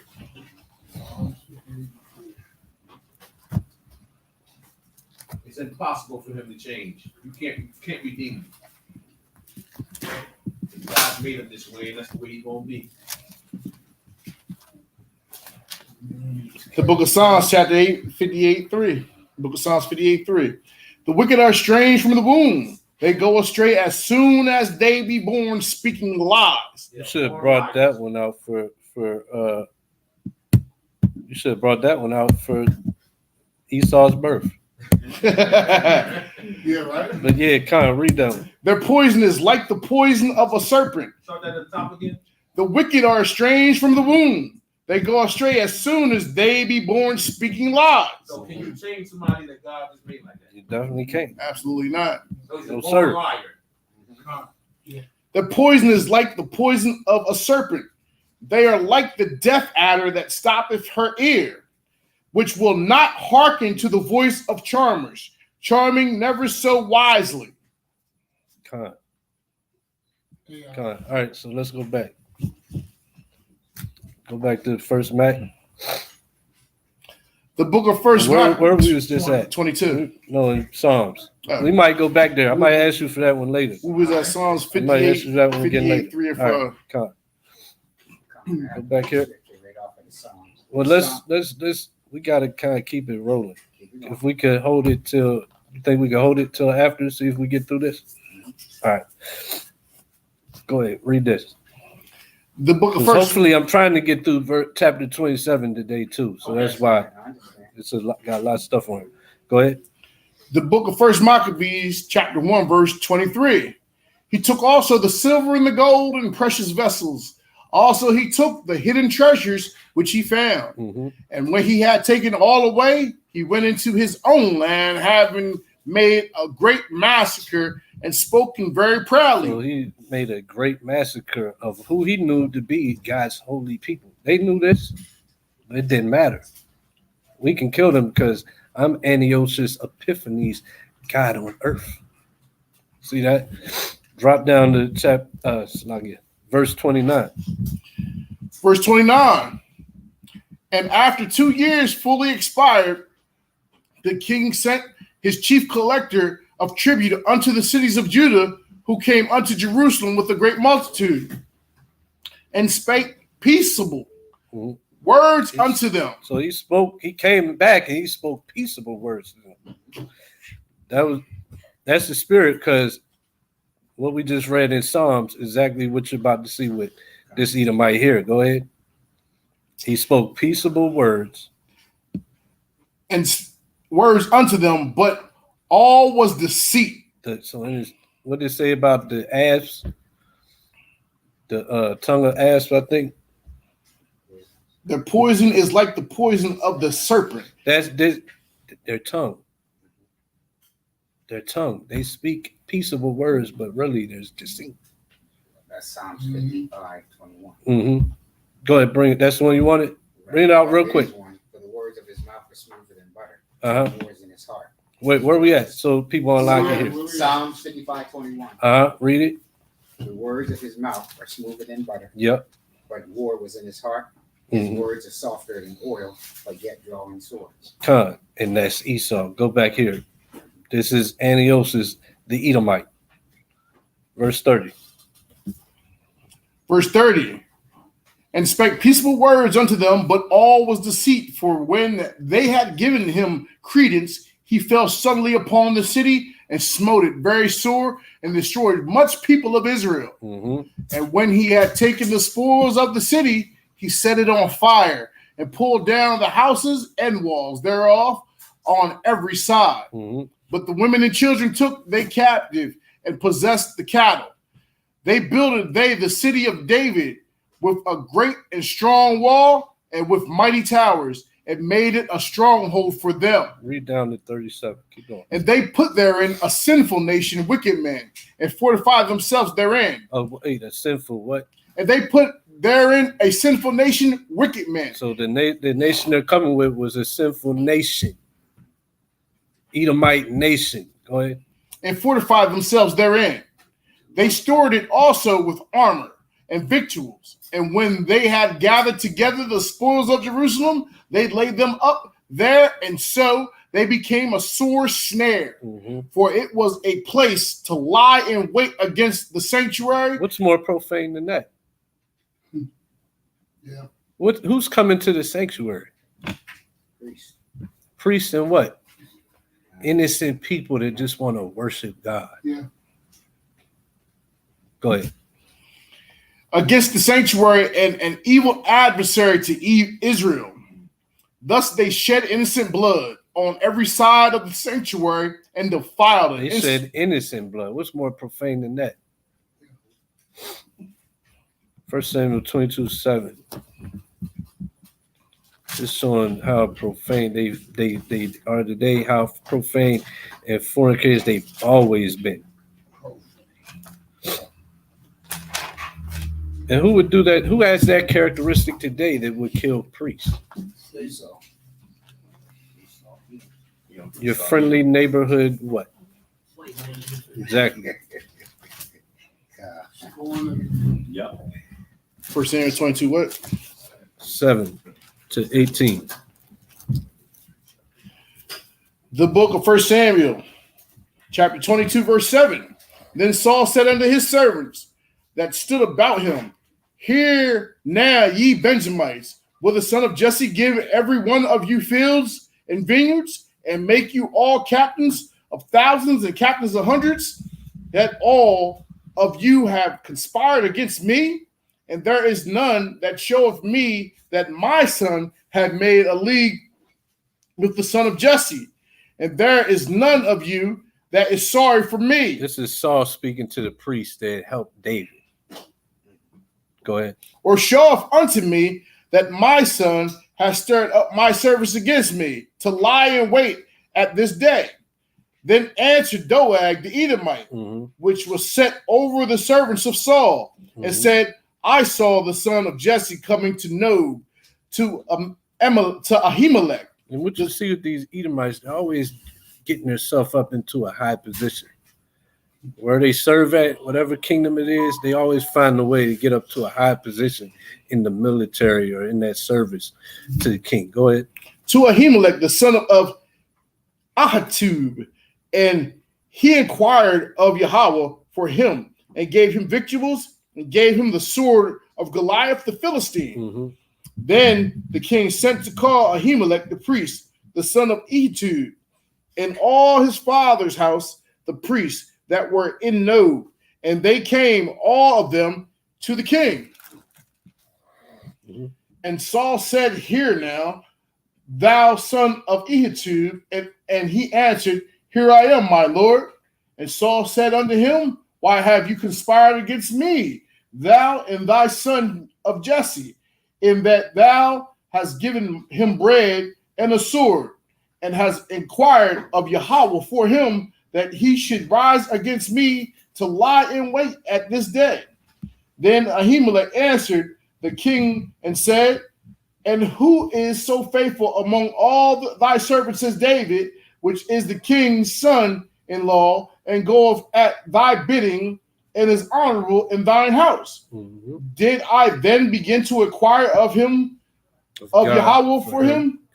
Be it far from me, let not the king impute anything unto his servant, nor to all the house of my father, for thy servant knew nothing of all this, less or more. Go ahead.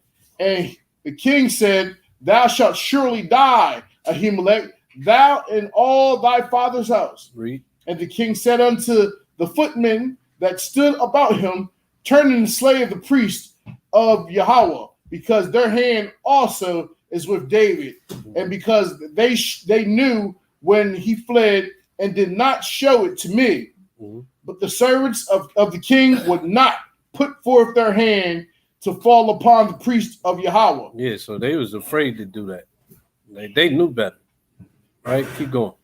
And the king said to Doeg, turn thou and fall upon the priest. And Doeg the Edomite turned, and he fell upon the priest and slew on that day 75 persons that did wear a linen ephod. See that? So the Edomites, they didn't have no fear of God, no problem with killing priests. Everybody else was like, no, we're not going to do it.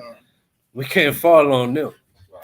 But it's always Esau. He ready to first to step up. Right? It doesn't matter. You can be a man of God. You a nigga. I hate your guts, and I'm gonna slay you where you stand. Go ahead. No, drop that. Go to 1 Ezra 4, verse 45.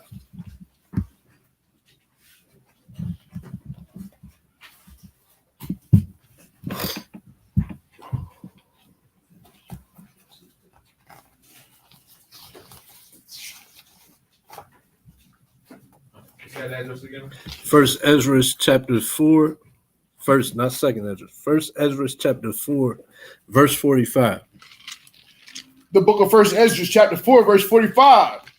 Thou also hast vowed to build up the temple which the Edomites burned, when Judea was made desolate by the Chaldees. So hold that. So during the siege of the Babylonians, it says the Edomites burned down Judea. So from there, go to 2 Kings 25, verse 8 to 21.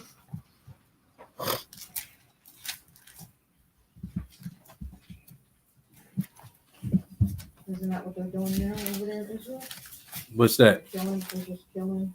Doesn't matter if it's kids, doesn't matter if it's babies. Yeah, it never matters. That's what they did. That's what they did here. That's what they did during the slave trade, the colonialization. Anywhere they go, they kill and destroy. But what we're showing here is that it's never even to the point of it. They don't have a reverence for Yahweh. It doesn't matter. They won't even stop at that. That's why we're showing there's no more profane person than them. Edomite. Well, they're Edomite. And we can see who's that today by going through these scriptures and seeing the manners that they have and the things that they cool with doing. That's why we're going here to show through the scriptures you see, and you can see who they are in the scriptures, and you can link that with today. We can go way past Genesis 25. Right. Read that. The book of 2 Kings chapter 25, verse 8.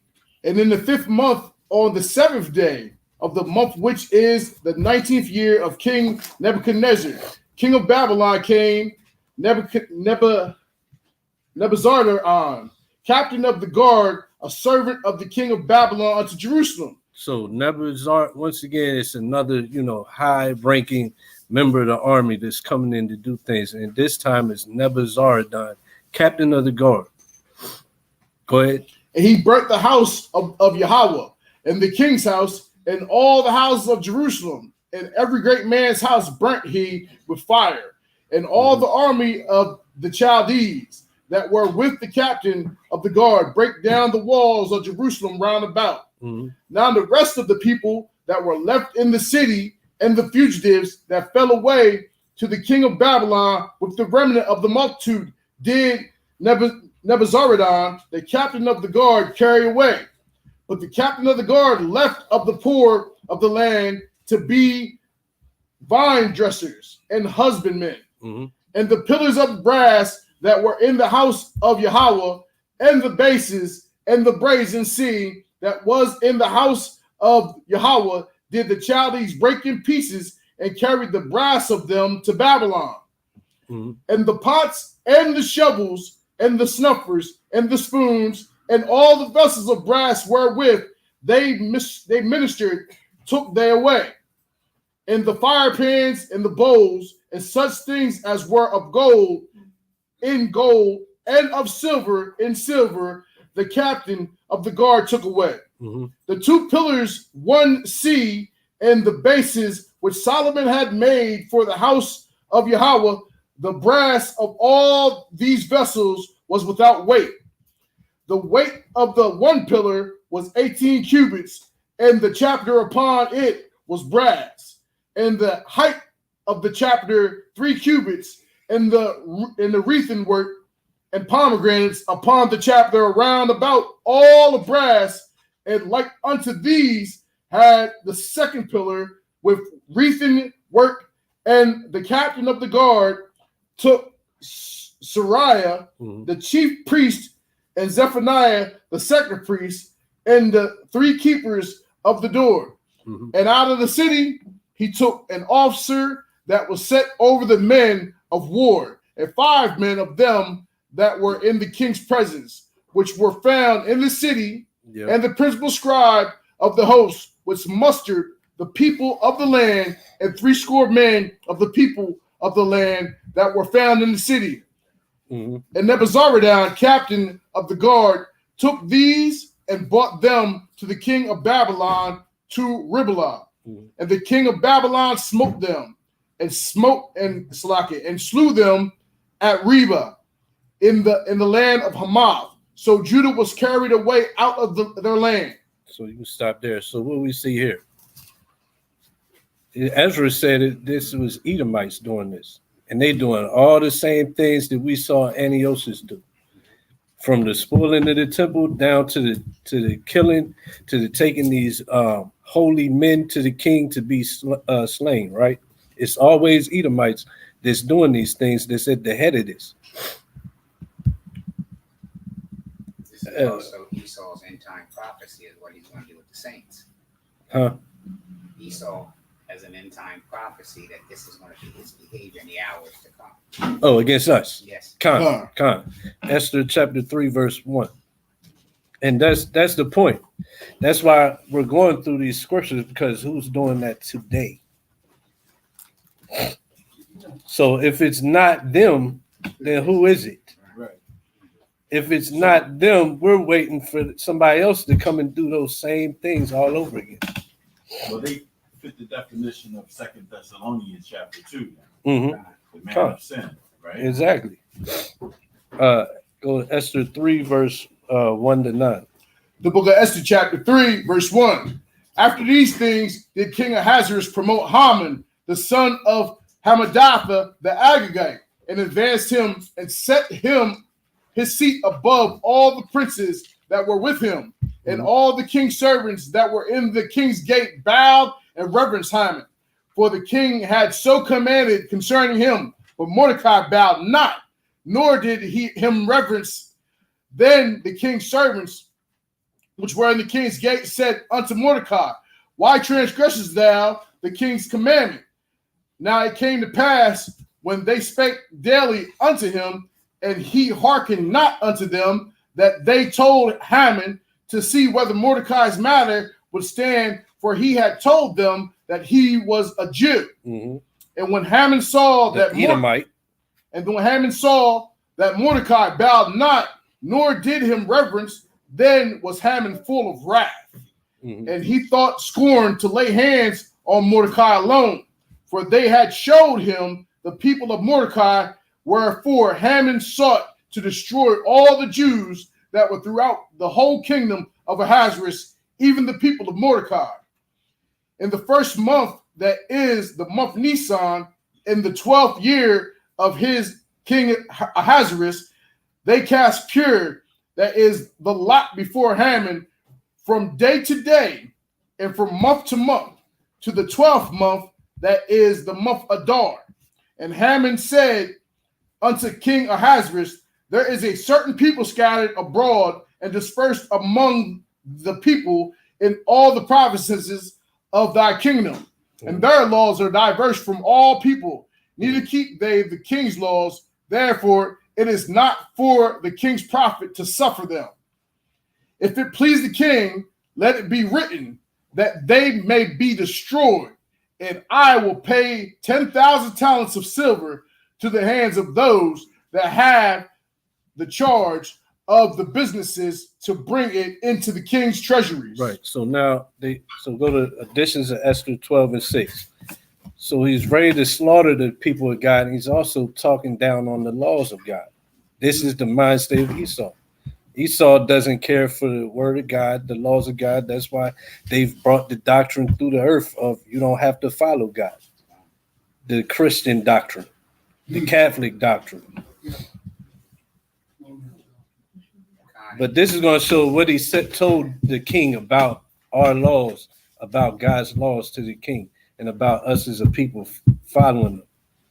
What you was going to say? Oh, okay. And also, everything we're going through is also showing their blessing too. But that comes in chapter 27. So, but keep in mind, all these things we're going through shows how profane they are. And also, this is their blessing. Is the sword. Excuse me. The additions of Esther, chapter 12, verse 6. Howbeit Ammon, the son of Amadathus the Agagite, who was in great honor with the king, sought to molest Mordecai and his people because of the two eunuchs of the king. See, also, I was talking about earlier, it was also because of the two eunuchs. Why is that? Because Alexander fulfilled something they were already trying to do. And Mordecai got in the way of that when he told the king about the two eunuchs. See, we're seeing here, Amon had a problem with that. That's part of why he had so much wrath. To go with all the other problems Esau has. Go ahead. Salakia, chapter 13, verse 1. The book of Esther, chapter 13, verse 1. The copy of the letters was this: the great king Artaxerxes writeth these things to the princes and governors that are under him from India unto Ethiopia in 127 provinces. After that, I became Lord over many nations and had dominion over the whole world, not lifted up with presumption of my authority, but carrying myself always with equity and mildness. I purpose to settle my subjects continually in a quiet life and making my kingdom peaceable and open for passage to the utmost coast to renew peace, which is desired of all men. Now, when I asked my counselors how this might be brought to pass, Ammon that excelled in wisdom among us and was approved for his constant goodwill and steadfast fidelity, and had the honor of the second place in the kingdom, declared unto us that in all nations throughout the world there was scattered a certain malicious people that had laws contrary to the alien nations, and continually despised the commandments of kings, so as the uniting of our kingdom honorably intended by us cannot go forward. Seeing then we understand that this people alone is continually in opposition unto all men differing in the strange manner of their laws, and evil affected to our state, working all the mischief they can, that our kingdom may not be firmly established. Therefore have we commanded that all they that are signified in writing unto you by Ammon, who is ordained over the affairs and is next unto us, shall all with their wives and children be utterly destroyed by the sword of their enemies without all mercy and pity. The 14th day of the 12th month Adar of this present year, that they would of old and now also are malicious, may in one day with violence go into the grave, and so ever hereafter cause our affairs to be well settled and without trouble. Then Mordecai. That's good right there. So that just shows they think that they can stop the will of God by killing what? By taking out the people of God. You see what he said about the laws that we have, and that these laws is going to get in the way of our kingdom. These laws are going to get in the way of our society. Homosexuality, violence, perverted. Right. And here we see that it's not predominantly hated because of our blackness, but because of our laws. Right? Mhm. Well, that's what he's giving to the king. Right now, he's being deceitful. This is what he's using to deceive the king. So it doesn't negate that. But this is his craft, is what we're seeing. The profaneness of it. Matthew chapter 2, verse 7 to 8. So we're moving on from him and we're going to Herod. So we did Alexander, we did Antiochus, we did Haman. Now we're moving on to Herod.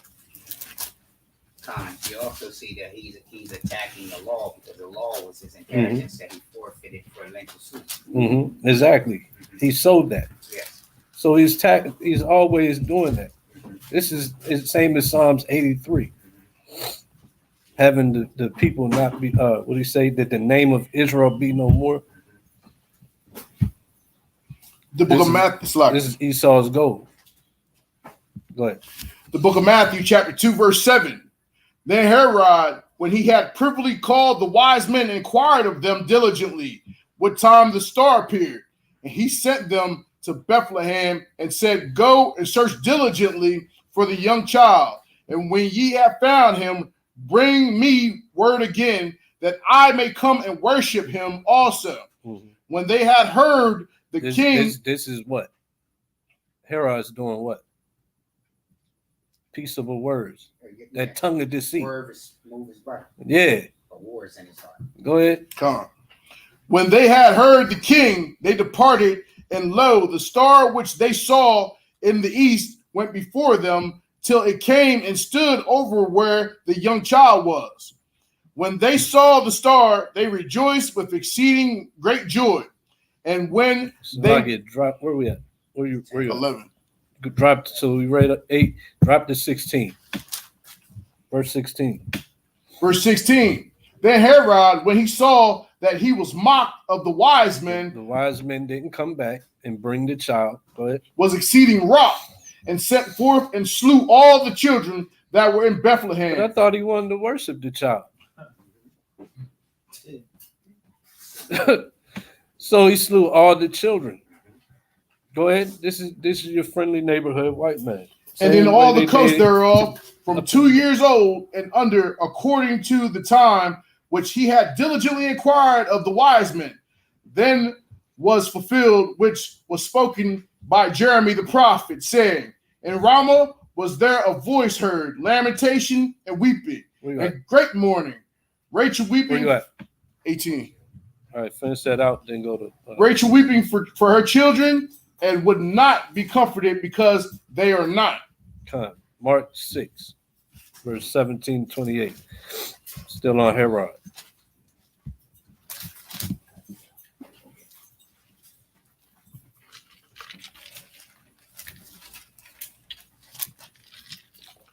Another not great in history. Notice also who gives them these names: Herod the Great, Alexander the Great. But you read what they did, and it wasn't nothing great. Great slaughter. So why would I give them the name of great? Because it's my ancestors. The book of Mark, chapter 6, verse 17.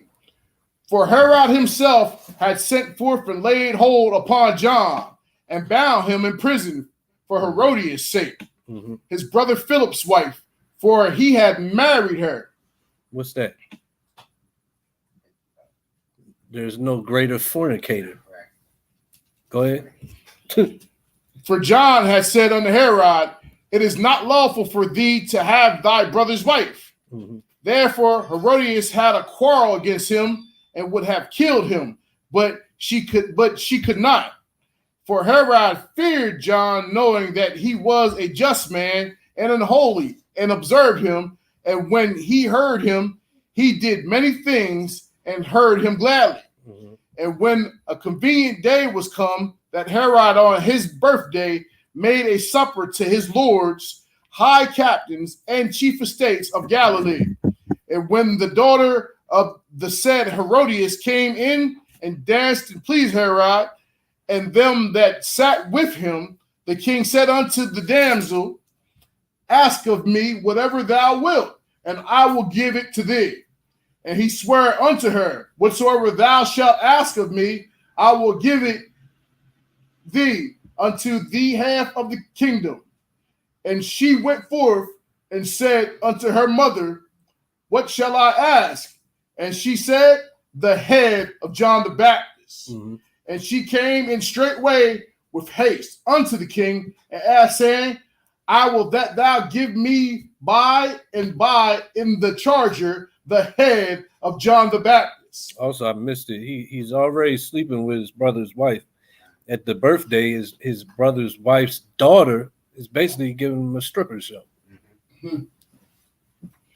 Go ahead. And the king was exceeding sorry, yet for his oath's sake and for their sakes, which sat with him, he would not reject her. And immediately the king sent an executioner and commanded his head to be brought. And he went and beheaded him in the prison Mhm. and brought his head in a charger and gave it to the damsel, and the damsel gave it to her mother. All that over adultery. Profane fornicator. Mm. We went through how he so easily slays priests, right? Holy men. Let's go today. What we got? Who's that? Dylan Roof. Dylan Roof, who had no problem going up in what he thought was, we know it ain't a holy place, but it's still got the image of that here in society today. He had no problem walking up in there and killing the people. There's no better sacrifice than Israel. Right. Should they know for doing church bombing anyway? They always church bombing and burning crosses.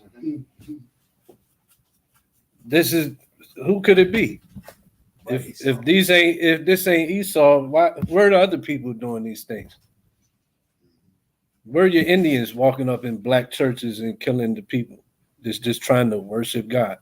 The same way the Grecians would kill the people and lie in wait for the people just trying to come and worship God. Come. Who else could it be?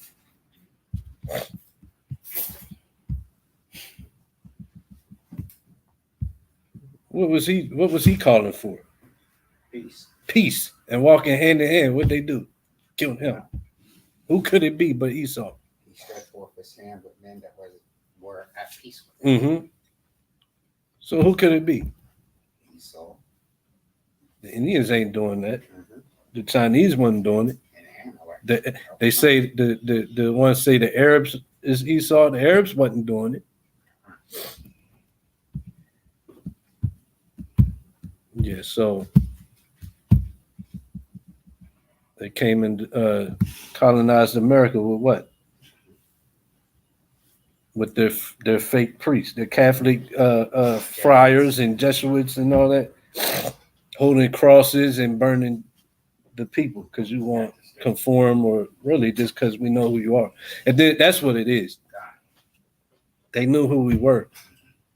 In the same way we see in the Bible, the way, right, Now, right, exactly. And that's what we're bringing out. The same way in the Bible, you see them doing these things or read them doing these things, they came up to modern day doing the same thing they did as the Grecians, the Macedonians, the Romans, you name it. Straight out Edomites. Their craftiness today is this DNA program, being able to track your DNA. Mhm. These programs where you can put a teeth impression and send it off to a lab somewhere where they can pick up your DNA because they're actually scientifically searching for Esau. Right. That we know These that's programs. all BS. More craft and lies. Because they searching DNA, but where are they searching seeds? They search DNA, but where do they search seed lines? You can't search the seed line. Right. That's another part of the craft. But it's got to be them. What's the scripture say? Can a leopard change its spots? Yeah. So you mean to tell me that Esau in the Bible is this person, then it's somebody totally new. They're Japhites. Japhites came and conquered the world the same way Esau has always done. can we get that precept out of 2 Thessalonians? Yeah, we'll grab that. When they grab that, We read how they killed noblemen. My man here got the fringes on. This is King Atawapa. King Atawapa, and we read how they don't keep their deals. They had King Atawapa hostage. They told him we basically made a deal. We need all your gold, and he would bring gold until he couldn't bring gold no more. Then what they do? They put him on the damn stake and burned him alive, holding a cross in their hand, a cross and swords. Where we at? pick it up. Chapter 3. 3. Verse 3, Slack it. 3 to 9. Slack it. The book of Second Thessalonians, chapter 2, verse 3. Let no man deceive you by any means, for that day shall not come except there come a falling away first, and that the man of sin be revealed, the son of perdition, who opposeth and exalteth himself above all that is called Yahweh, and that is worshipped, so that he is called God, sitteth in the temple of Yahweh, showing himself that he is God. Remember ye not that when I was yet with you, I told you these things, and now ye know that what withholding, that he might be revealed in his time. For the mystery of iniquity doth already work. Only he who letteth will let, until he be taken out of the way. Mm-hmm. And then shall the wicked be revealed, whom Yahweh shall consume with the spirit of his mouth, and shall destroy with the brightness of his coming.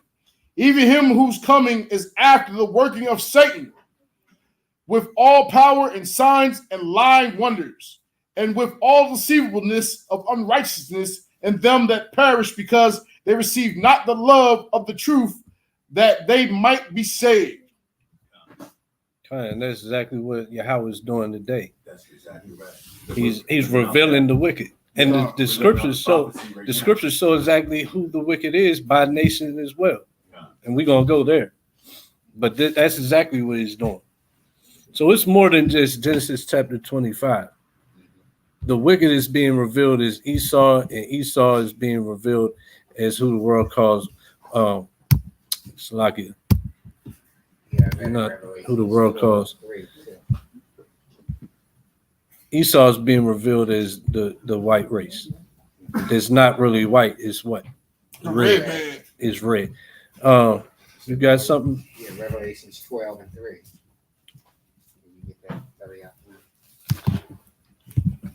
The book of Revelation, chapter 12, verse 3. And there appeared another wonder in heaven, and behold, a great red dragon having 7 heads and 10 horns, and 7 crowns upon his heads. And his tail drew the third part of the stars of heaven, and did cast them to the earth. And the dragon stood before the woman, which was ready to be delivered, for to devour her children as soon as it was born. That's it. Right. And he's known as the red man, which is the red dragon. Huh. And we know Herod was a what? Edomite. From there, let's go first Maccabees 1, verse 41 to 48.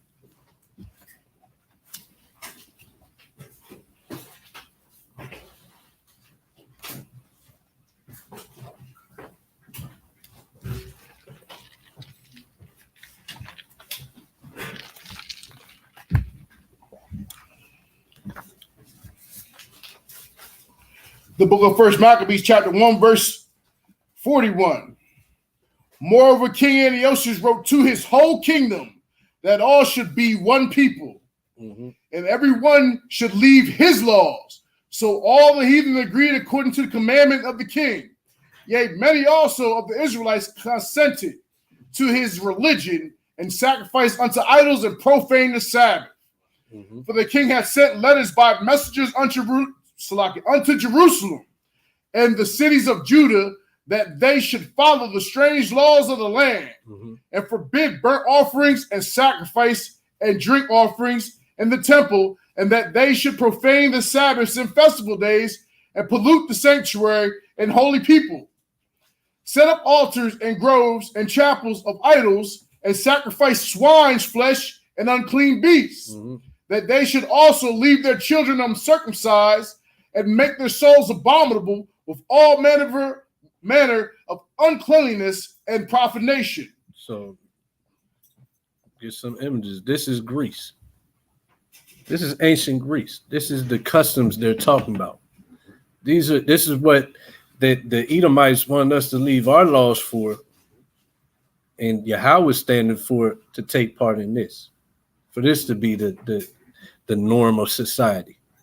And this is the origin. This is the origins of gymnasium and the Olympics right here. Which they wasn't the way it is today. They did all that in the nude. But we see it today. Yeah. That was passed down. Come on.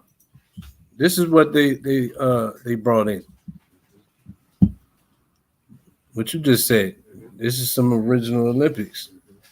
Wrestling, where the clothes at? Just wrestling all up on each other.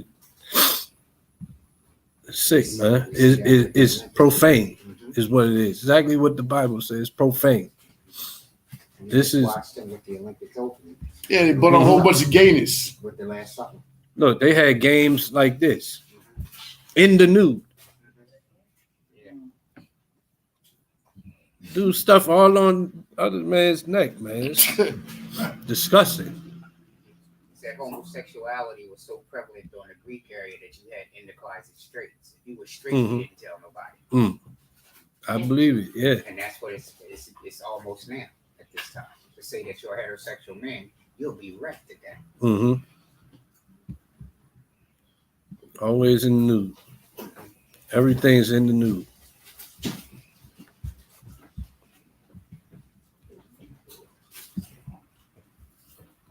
Look at their statues. This is a statue today. We don't put up statues like that. Who glorifies this? Profane person such as Esau.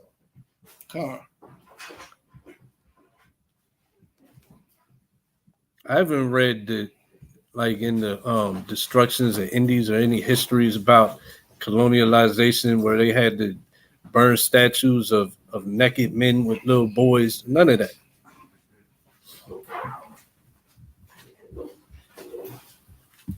What Romans 1 chapter 1 say? Even the women changed the natural use, doing things unseemly. Okay, bro? You all right? Yeah. That's what Greece brought in.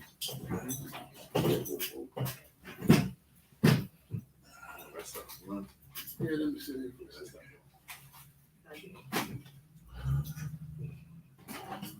Yo, you good? What happened, good brother? I'm good, man. I didn't get a lot of sleep last night. Well, help him up. Help him up. The other arm. You want to sit? Okay. This is what the Grecians brought in. The women working that unseemly.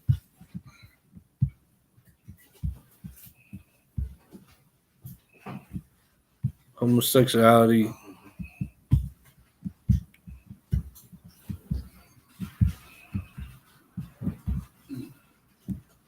What did it say about even certain wicked Israelites?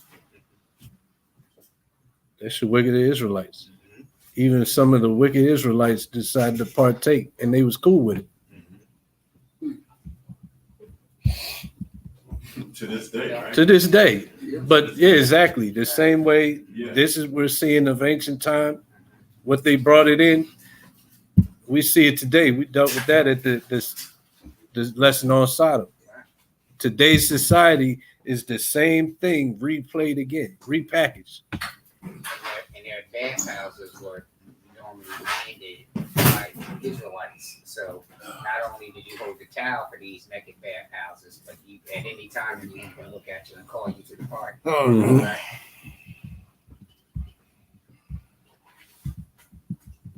Like this is what it was. This is what they're about. That's why we read Hebrews 12 and 16. There's no more profane fornicator no more of a fornicator or profane person, Such as Esau. such as Esau. Right.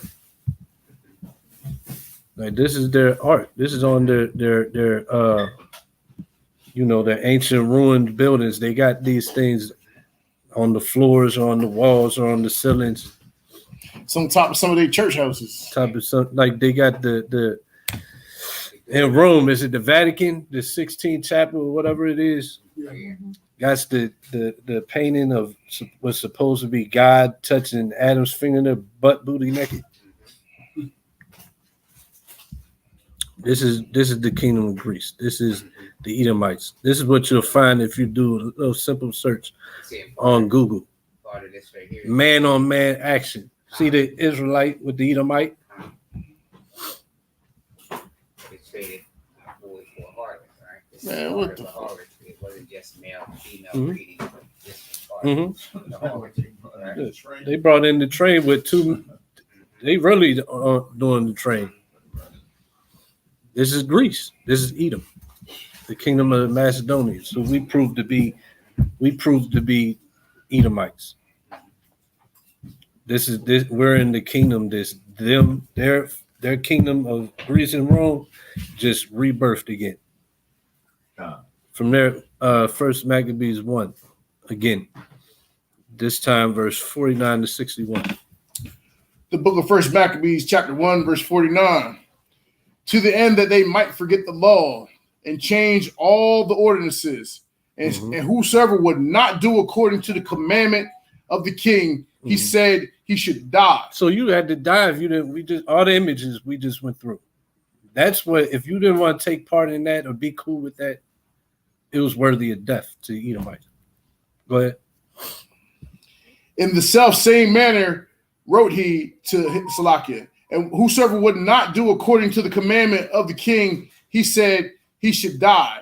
In the self same manner wrote he to his whole kingdom and appointed overseers over all the people, commanding the cities of Judea to sacrifice city by city. Then many of the people were gathered unto them, to wit, every one that forsook the law, and so they committed evils in the land, and drove the Israelites into secret places, even wheresoever they could flee for secure. Now the 15th day of the month Caslu, in the 145th year, they set up the abomination of desolation upon the altar and built idol altars throughout the cities of Judea on every side. So this is when they brought in the Saturnalia.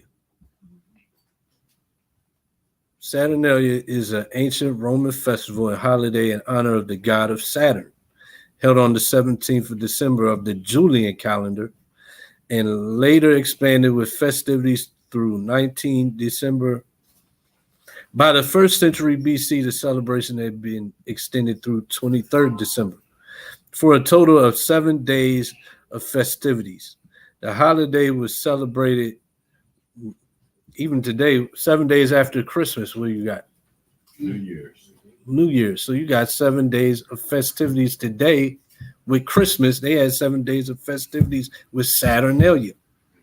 Same thing, ain't it? Yes, it's going to tell us that. This is a search on their page, Wikipedia search. And the New Year's is a celebration of Janus. Yeah, come. Right.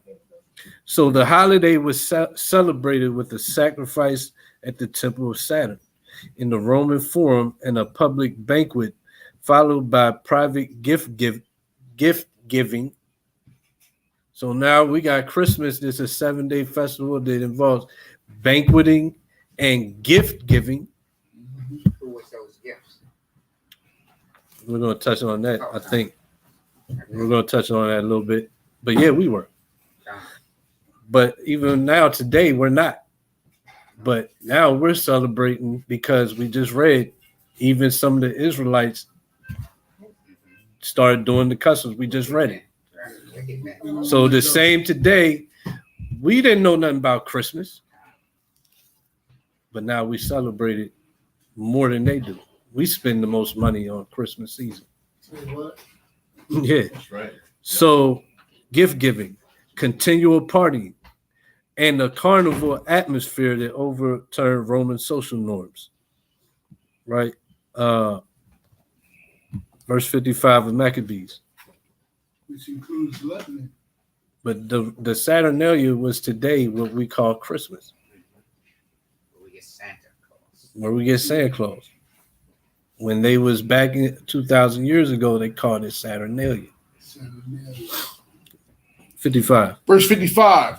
And burnt incense at the doors of their houses and in the streets. And when they had rent in pieces the books of the law which they found, they burnt them with fire.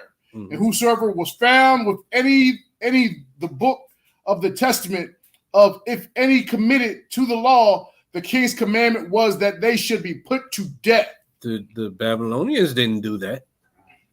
The Persians didn't do that. The Grecians did that, though. Thus did they by their authority unto the Israelites every month to as many as were found in the cities. Mhm. Now, the 25th day of the month, they did sacrifice upon the idol altar, which was upon the altar of Yahweh, at which time, according to the commandment, they put to death certain women that had caused their children to be circumcised. Mhm. And they hanged the infants about their necks and rifled their houses and slew them that had circumcised them. So they was killing people that was doing what God said to do. Unmercifully. Unmercilessly. Did I say that right? Without mercy. Unmercilessly. I think, but without mercy. Without a care to God. This is still on Saturnalia, Wikipedia. It says Saturnalia may have influenced some of the customs associated with later celebrations in Western Europe occurring in midwinter, particularly traditions associated with Christmas. See that? The Feast of the Holy Innocents and Epiphany. In particular, the historical Western European Christmas custom of electing a Lord of Misrule may have its roots in Saturnalia celebrations. So a while back, hundreds of years ago, they had a custom of electing a Lord of Misrule.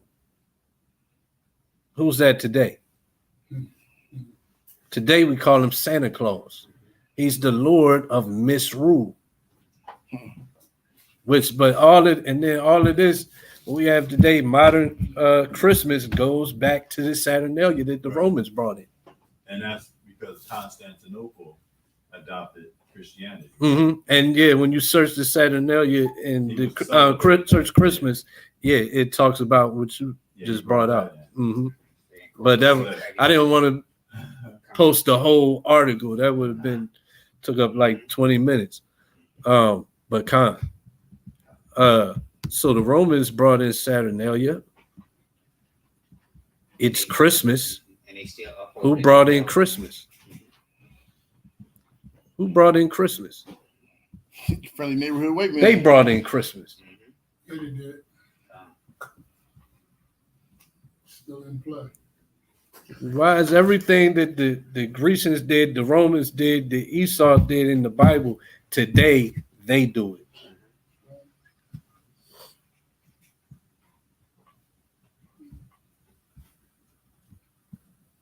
There's the Christmas tree. And what you said earlier, who was once the gifts? We were. We was once the gifts.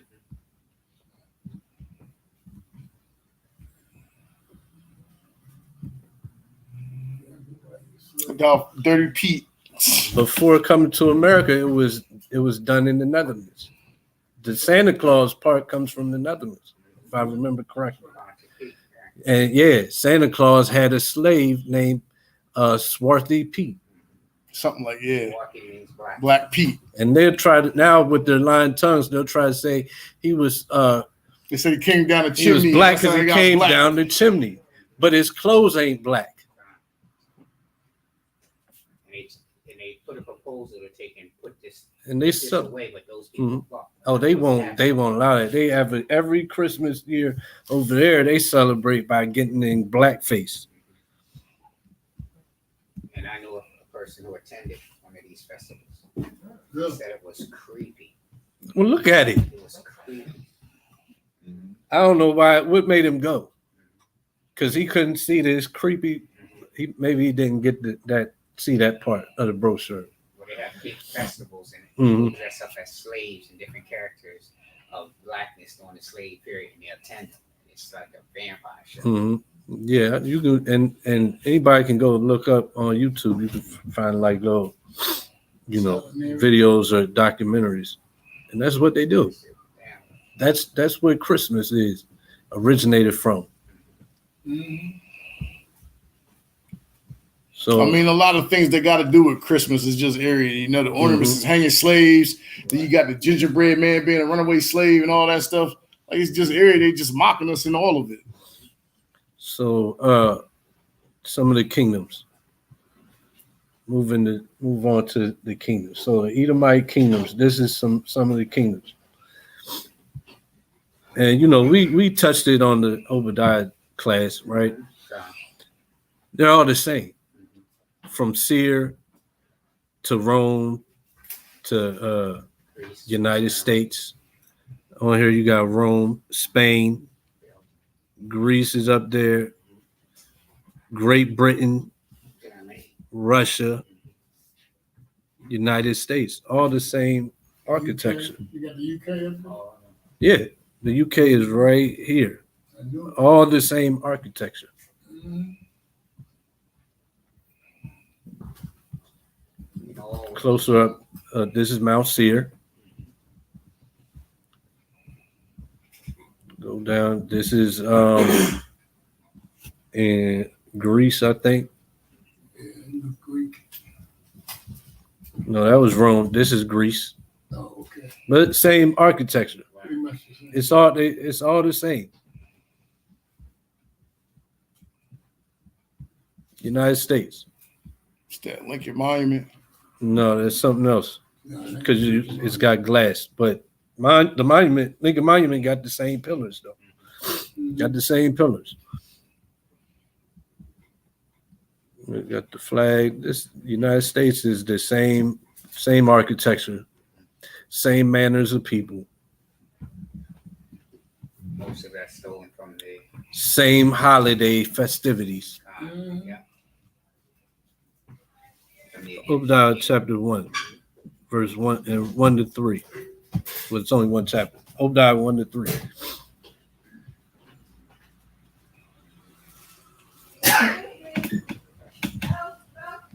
The book of Obadiah, chapter 1. The book of Obadiah, verse 1. The vision of Obadiah. Thus saith Yahweh, concerning Edom, we have heard a rumor from Yahweh, and an ambassador is sent among the heathen. Arise ye, and let us rise up against her in battle. Behold, I have made thee small among the heathen. Thou art greatly despised. The pride of thine heart have deceived thee. Mhm. Thou that dwellest in the clefts of the rock. Thou that dwellest where? Thou that dwellest in the clefts of the rock, whose Right. habitation is high. And that saith in his heart, who shall bring me down to the ground? That's the point. Cleft of the rock. Jeremiah 49, 16 to 17.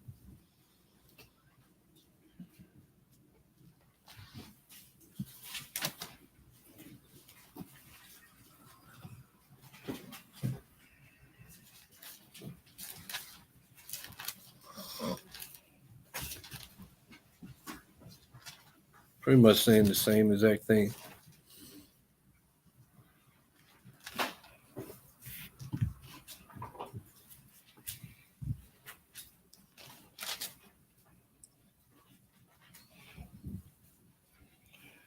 The book of Jeremiah, chapter 49, verse 16. Thy terribleness have deceived thee, and the pride of thy heart, O that dwellest in the clefts of the rock, Mhm. that holdest the height of the hill. Though thou shouldest make thy nest as high as the eagle, I will bring thee down from thence, saith Yahweh. What verse you read? 17. Also, Edom shall be a desolation. Mm-hmm. Everyone that goeth by it shall be astonished, and shall hiss at all the plagues thereof. Okay, stop right there. So they live in the rocks, clefts of the rock. The Edomites would live in the clefts of the rock, go by the eagle, and also it said Edom shall be a desolation. So check these out. Mhm. This is Mount Seir today, and this is where they lived in the clefts of the rock. They lived in these caves in Mount Seir, and it's desolate today.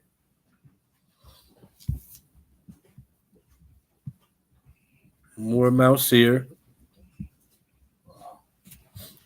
And where's this located? This is Mount Seir. This is in Iraq. No, where's Mount Seir? It's part of, but today. It's the Middle East. It's like around Iraq, that area, Saudi Arabia, that area. That's Mount Seir. And then they made their way to the Caucasus Mountains, where Caucasians come from. Yeah, it looked like the Caucasus Mountains. So the Caucasians are called Caucasians because they dwelt in the Caucasus Mountains of Russia, Europe. Georgia, Russia, which is Europe. It was Europe. It's all Europe. Yeah, Europe. But the Caucasus Mountains. This is the Caucasus Mountains. Right. Okay. They lived in caves the same way they lived in caves in Mount Seir. And today it's desolate. That's prophesied in Jeremiah Nobody has 51, leprosy 25. anymore. Huh? Nobody has leprosy anymore. They still got it. Yeah, they got it, yeah. But this is where they lived. The Bible said the Edomites they lived in the clefts of the rock. So we went Mount Seir and the Caucasus Mountains, where we know Caucasians come from. Mhm. And it's the same thing as you find in Seir. Architecture is the same. Living in caves is the same. It's all the same. From there go Ezekiel 35, verse 2. This is going to show that they have our land, I believe. Go ahead. 2 to 5.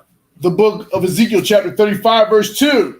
Son of man, set thy face against Mount Seir and prophesy against it, and say unto it, thus saith Yahweh, behold, O Mount Seir, I am against thee, and I will stretch up my hand against thee, and I will make thee most desolate.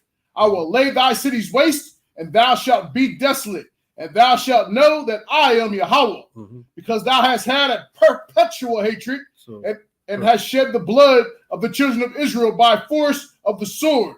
In the time of their calamity, in the time that their iniquity had an end. So this is future prophecy. And it said that they have a perpetual hatred and shed the blood of the children of Israel by the force of the sword in the time of their calamity and in the time that their iniquity had an end. And who's been doing that? Esau. Esau.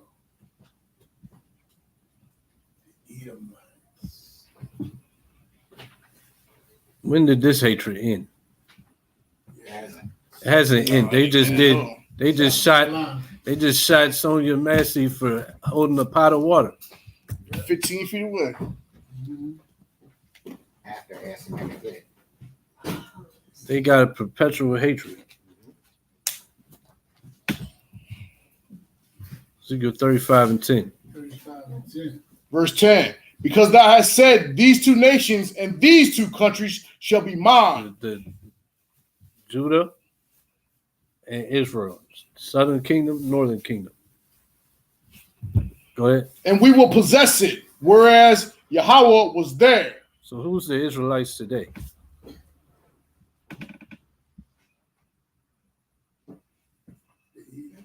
Who's the Israelites today?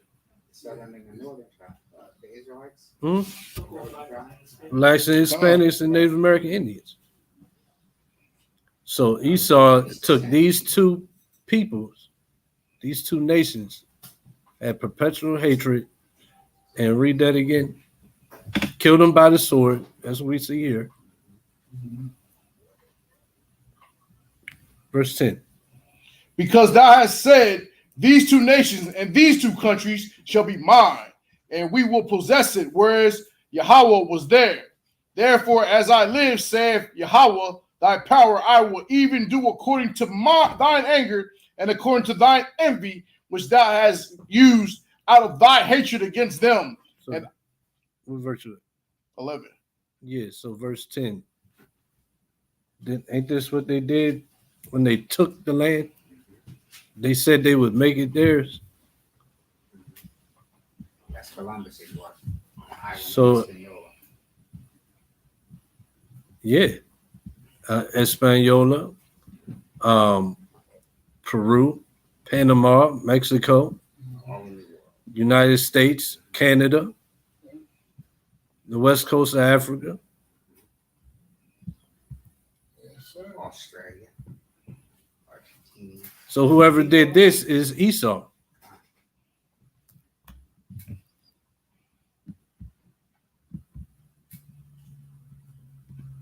They lock up people for less than this evidence.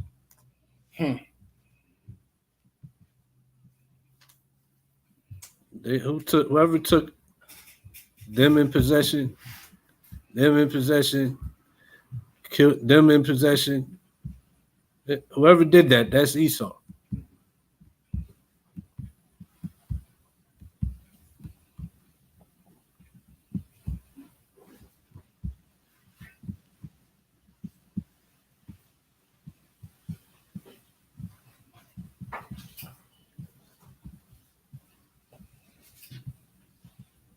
These two nations. This is who Ezekiel 35 is talking about. Go to 36.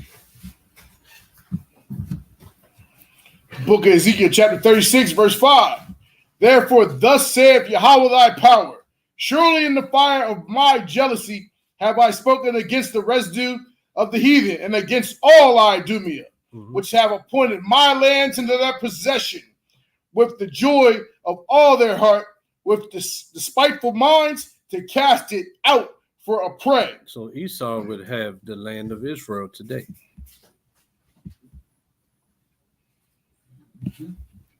So that's who has Israel today. The Belcourt Declaration. Come. Dear Lord, I'm going to read it. Dear Lord Rothschild, who runs the world today? Rothschild. Rothschilds. And that word Rothschild is Red Sea. Richard. There you go. There you go. I have much pleasure in conveying to you, on behalf of His Majesty's government, the following declaration of sympathy with Jewish Zionist aspirations, which has been submitted to and approved by the cabinet. His Majesty's government view with favor the establishment in Palestine of a national home for the Jewish people, and will use their best endeavors to facilitate the achievement of this object, it being clearly understood that nothing shall be done which may prejudice the civil and religious rights of existing non-Jewish communities in Palestine, or the rights and political status enjoyed by Jews in any other country. Wait, what did this say? Nothing shall be done which may prejudice the civil and religious rights of existing non-Jewish communities. They reneged on that, like they always do. Or the rights and political status enjoyed by Jews in any other country.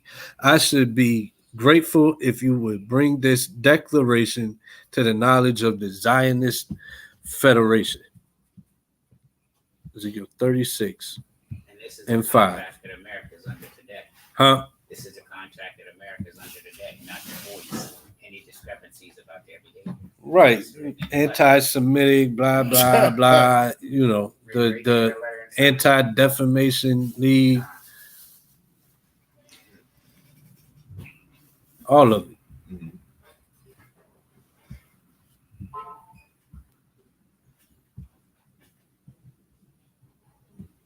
So the earth is given into the hand of the wicked. Job 9:24. Who runs the earth? The wicked. Where are the colored people at in this photo? There you go. Where are the Indians in this photo? Where are the Indians at running the world? Popes.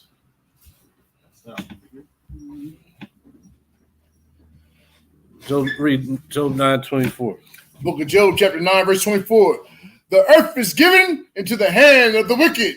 he covered the faces of the judges thereof. Mhm. If not, where? And who is he? So the wicked, the earth is given into the hand of the wicked, and he covers the faces of the judges thereof. Who's the judges? Christ. The ones that's being told they're black, Hispanic, and no, you're not a Jew. Them, that's the judges of the earth. And who told them that? The wicked did.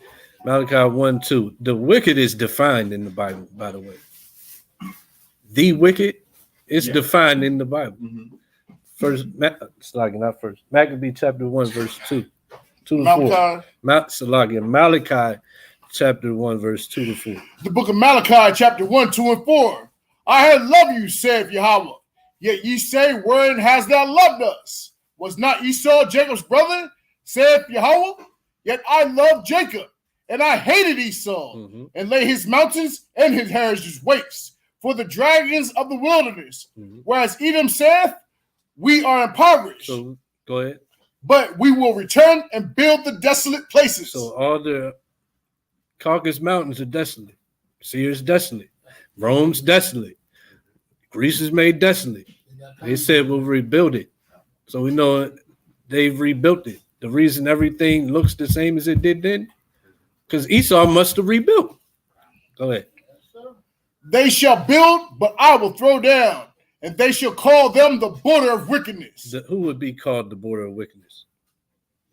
Esau. The people of Esau are the wicked. Go ahead. And the people against whom Yahweh have indignation forever. Forever. And we read that. He had no place of repentance, even from the time he sold the birthright. Psalm 137, verse 7-9. Psalms 137, verse 7. Remember, O Yahweh, the children of Edom in the day of Jerusalem, who said, raise it, even to the foundations thereof. So who said destroy that temple down to the foundations? So what's this? 70 AD. 70 AD. The Romans. The Romans destroyed the temple to the foundations and once again spoiled everything in it and took the black Jews captive.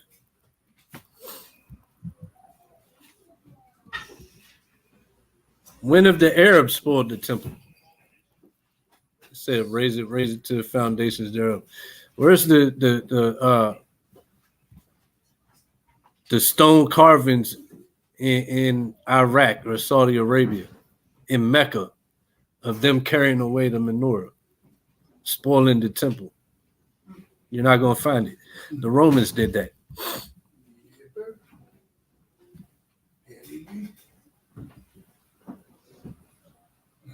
Verse 8. Verse 8. O daughter of Babylon, who ought to be destroyed, happy shall he be that rewardeth thee as thou hast served us.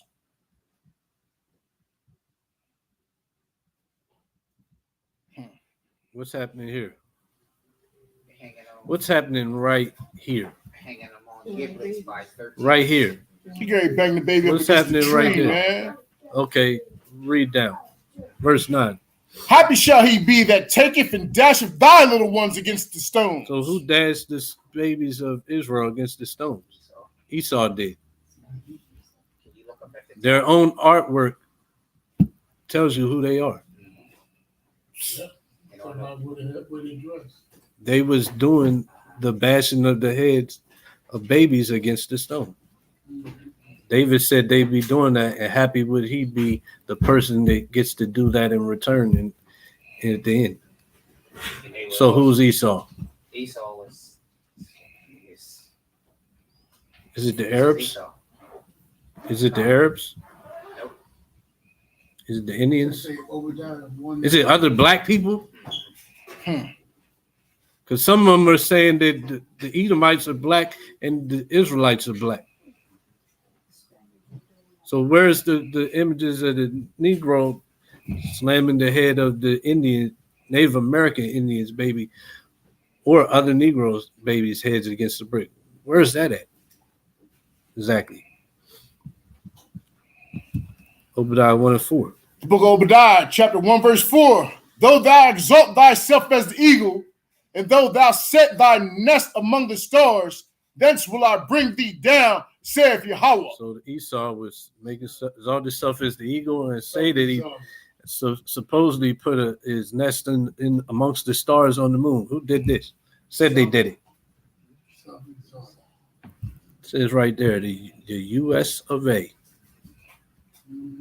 That's their eagle. This is a quarter back whenever they made it. Yeah. That's their eagle, and he's putting a branch, making a nest on the moon amongst the stars. See that? That's $1. $1. Or $1, not quarter. It's $1. Slovakia. Who did that? They say they that's the Edomites. The way I was told that the stars also could represent the stars on the flag. In the states, they put their nest in the states. And that's also true in prophecy too. Yeah. Who says this is who says they might have them? I don't know. You got your space stations though. The eagle has landed. No, the nest amongst the A stars. nest amongst stars. This is a nest up there.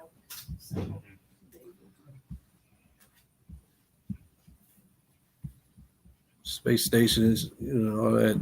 Went to the moon.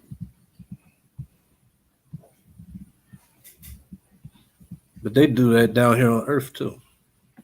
Whether they really got all that space stuff they show us on TV or not, they do it here on Earth because they build their apartment buildings to the stars. Babylon.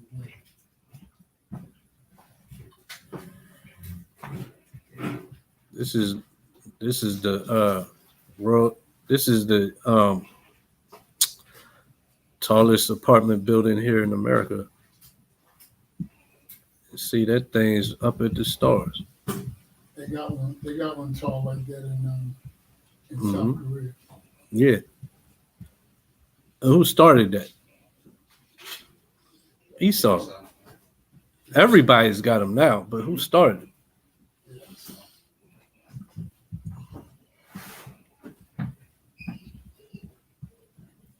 This is the God. This is the idol of the Edomites. Quos. Quos was the national god of the Edomites. He was the Idumean structural parallel to Yahweh. What's on his head? An eagle. That looks like the Statue of Liberty head, by the way, kind of too. Don't it? Don't that resemble the Statue of Liberty without the crown on her head? And above it, you got the eagle. This is a Roman coin. You got the eagle.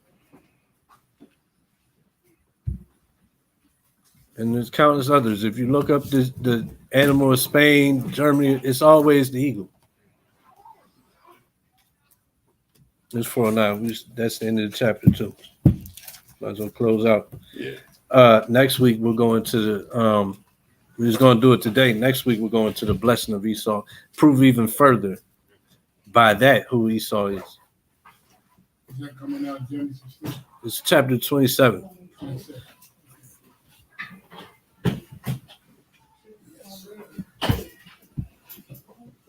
I was hoping we had time to get both of those today, but we still got to read chapter 26 to get to chapter 27.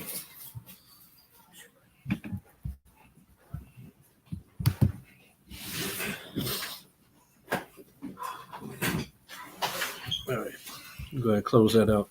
Put the cash in. Once again, we want to give all praise, glory, and honor to the Most High Yahweh in the name of His Son Yahweh Shai, and greetings to the 12 tribes of Israel.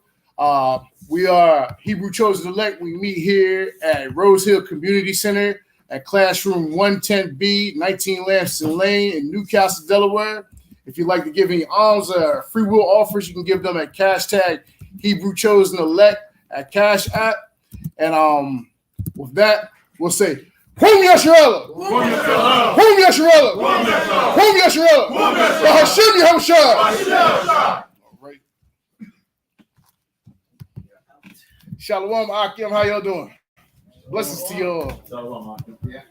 Shalom, shalom.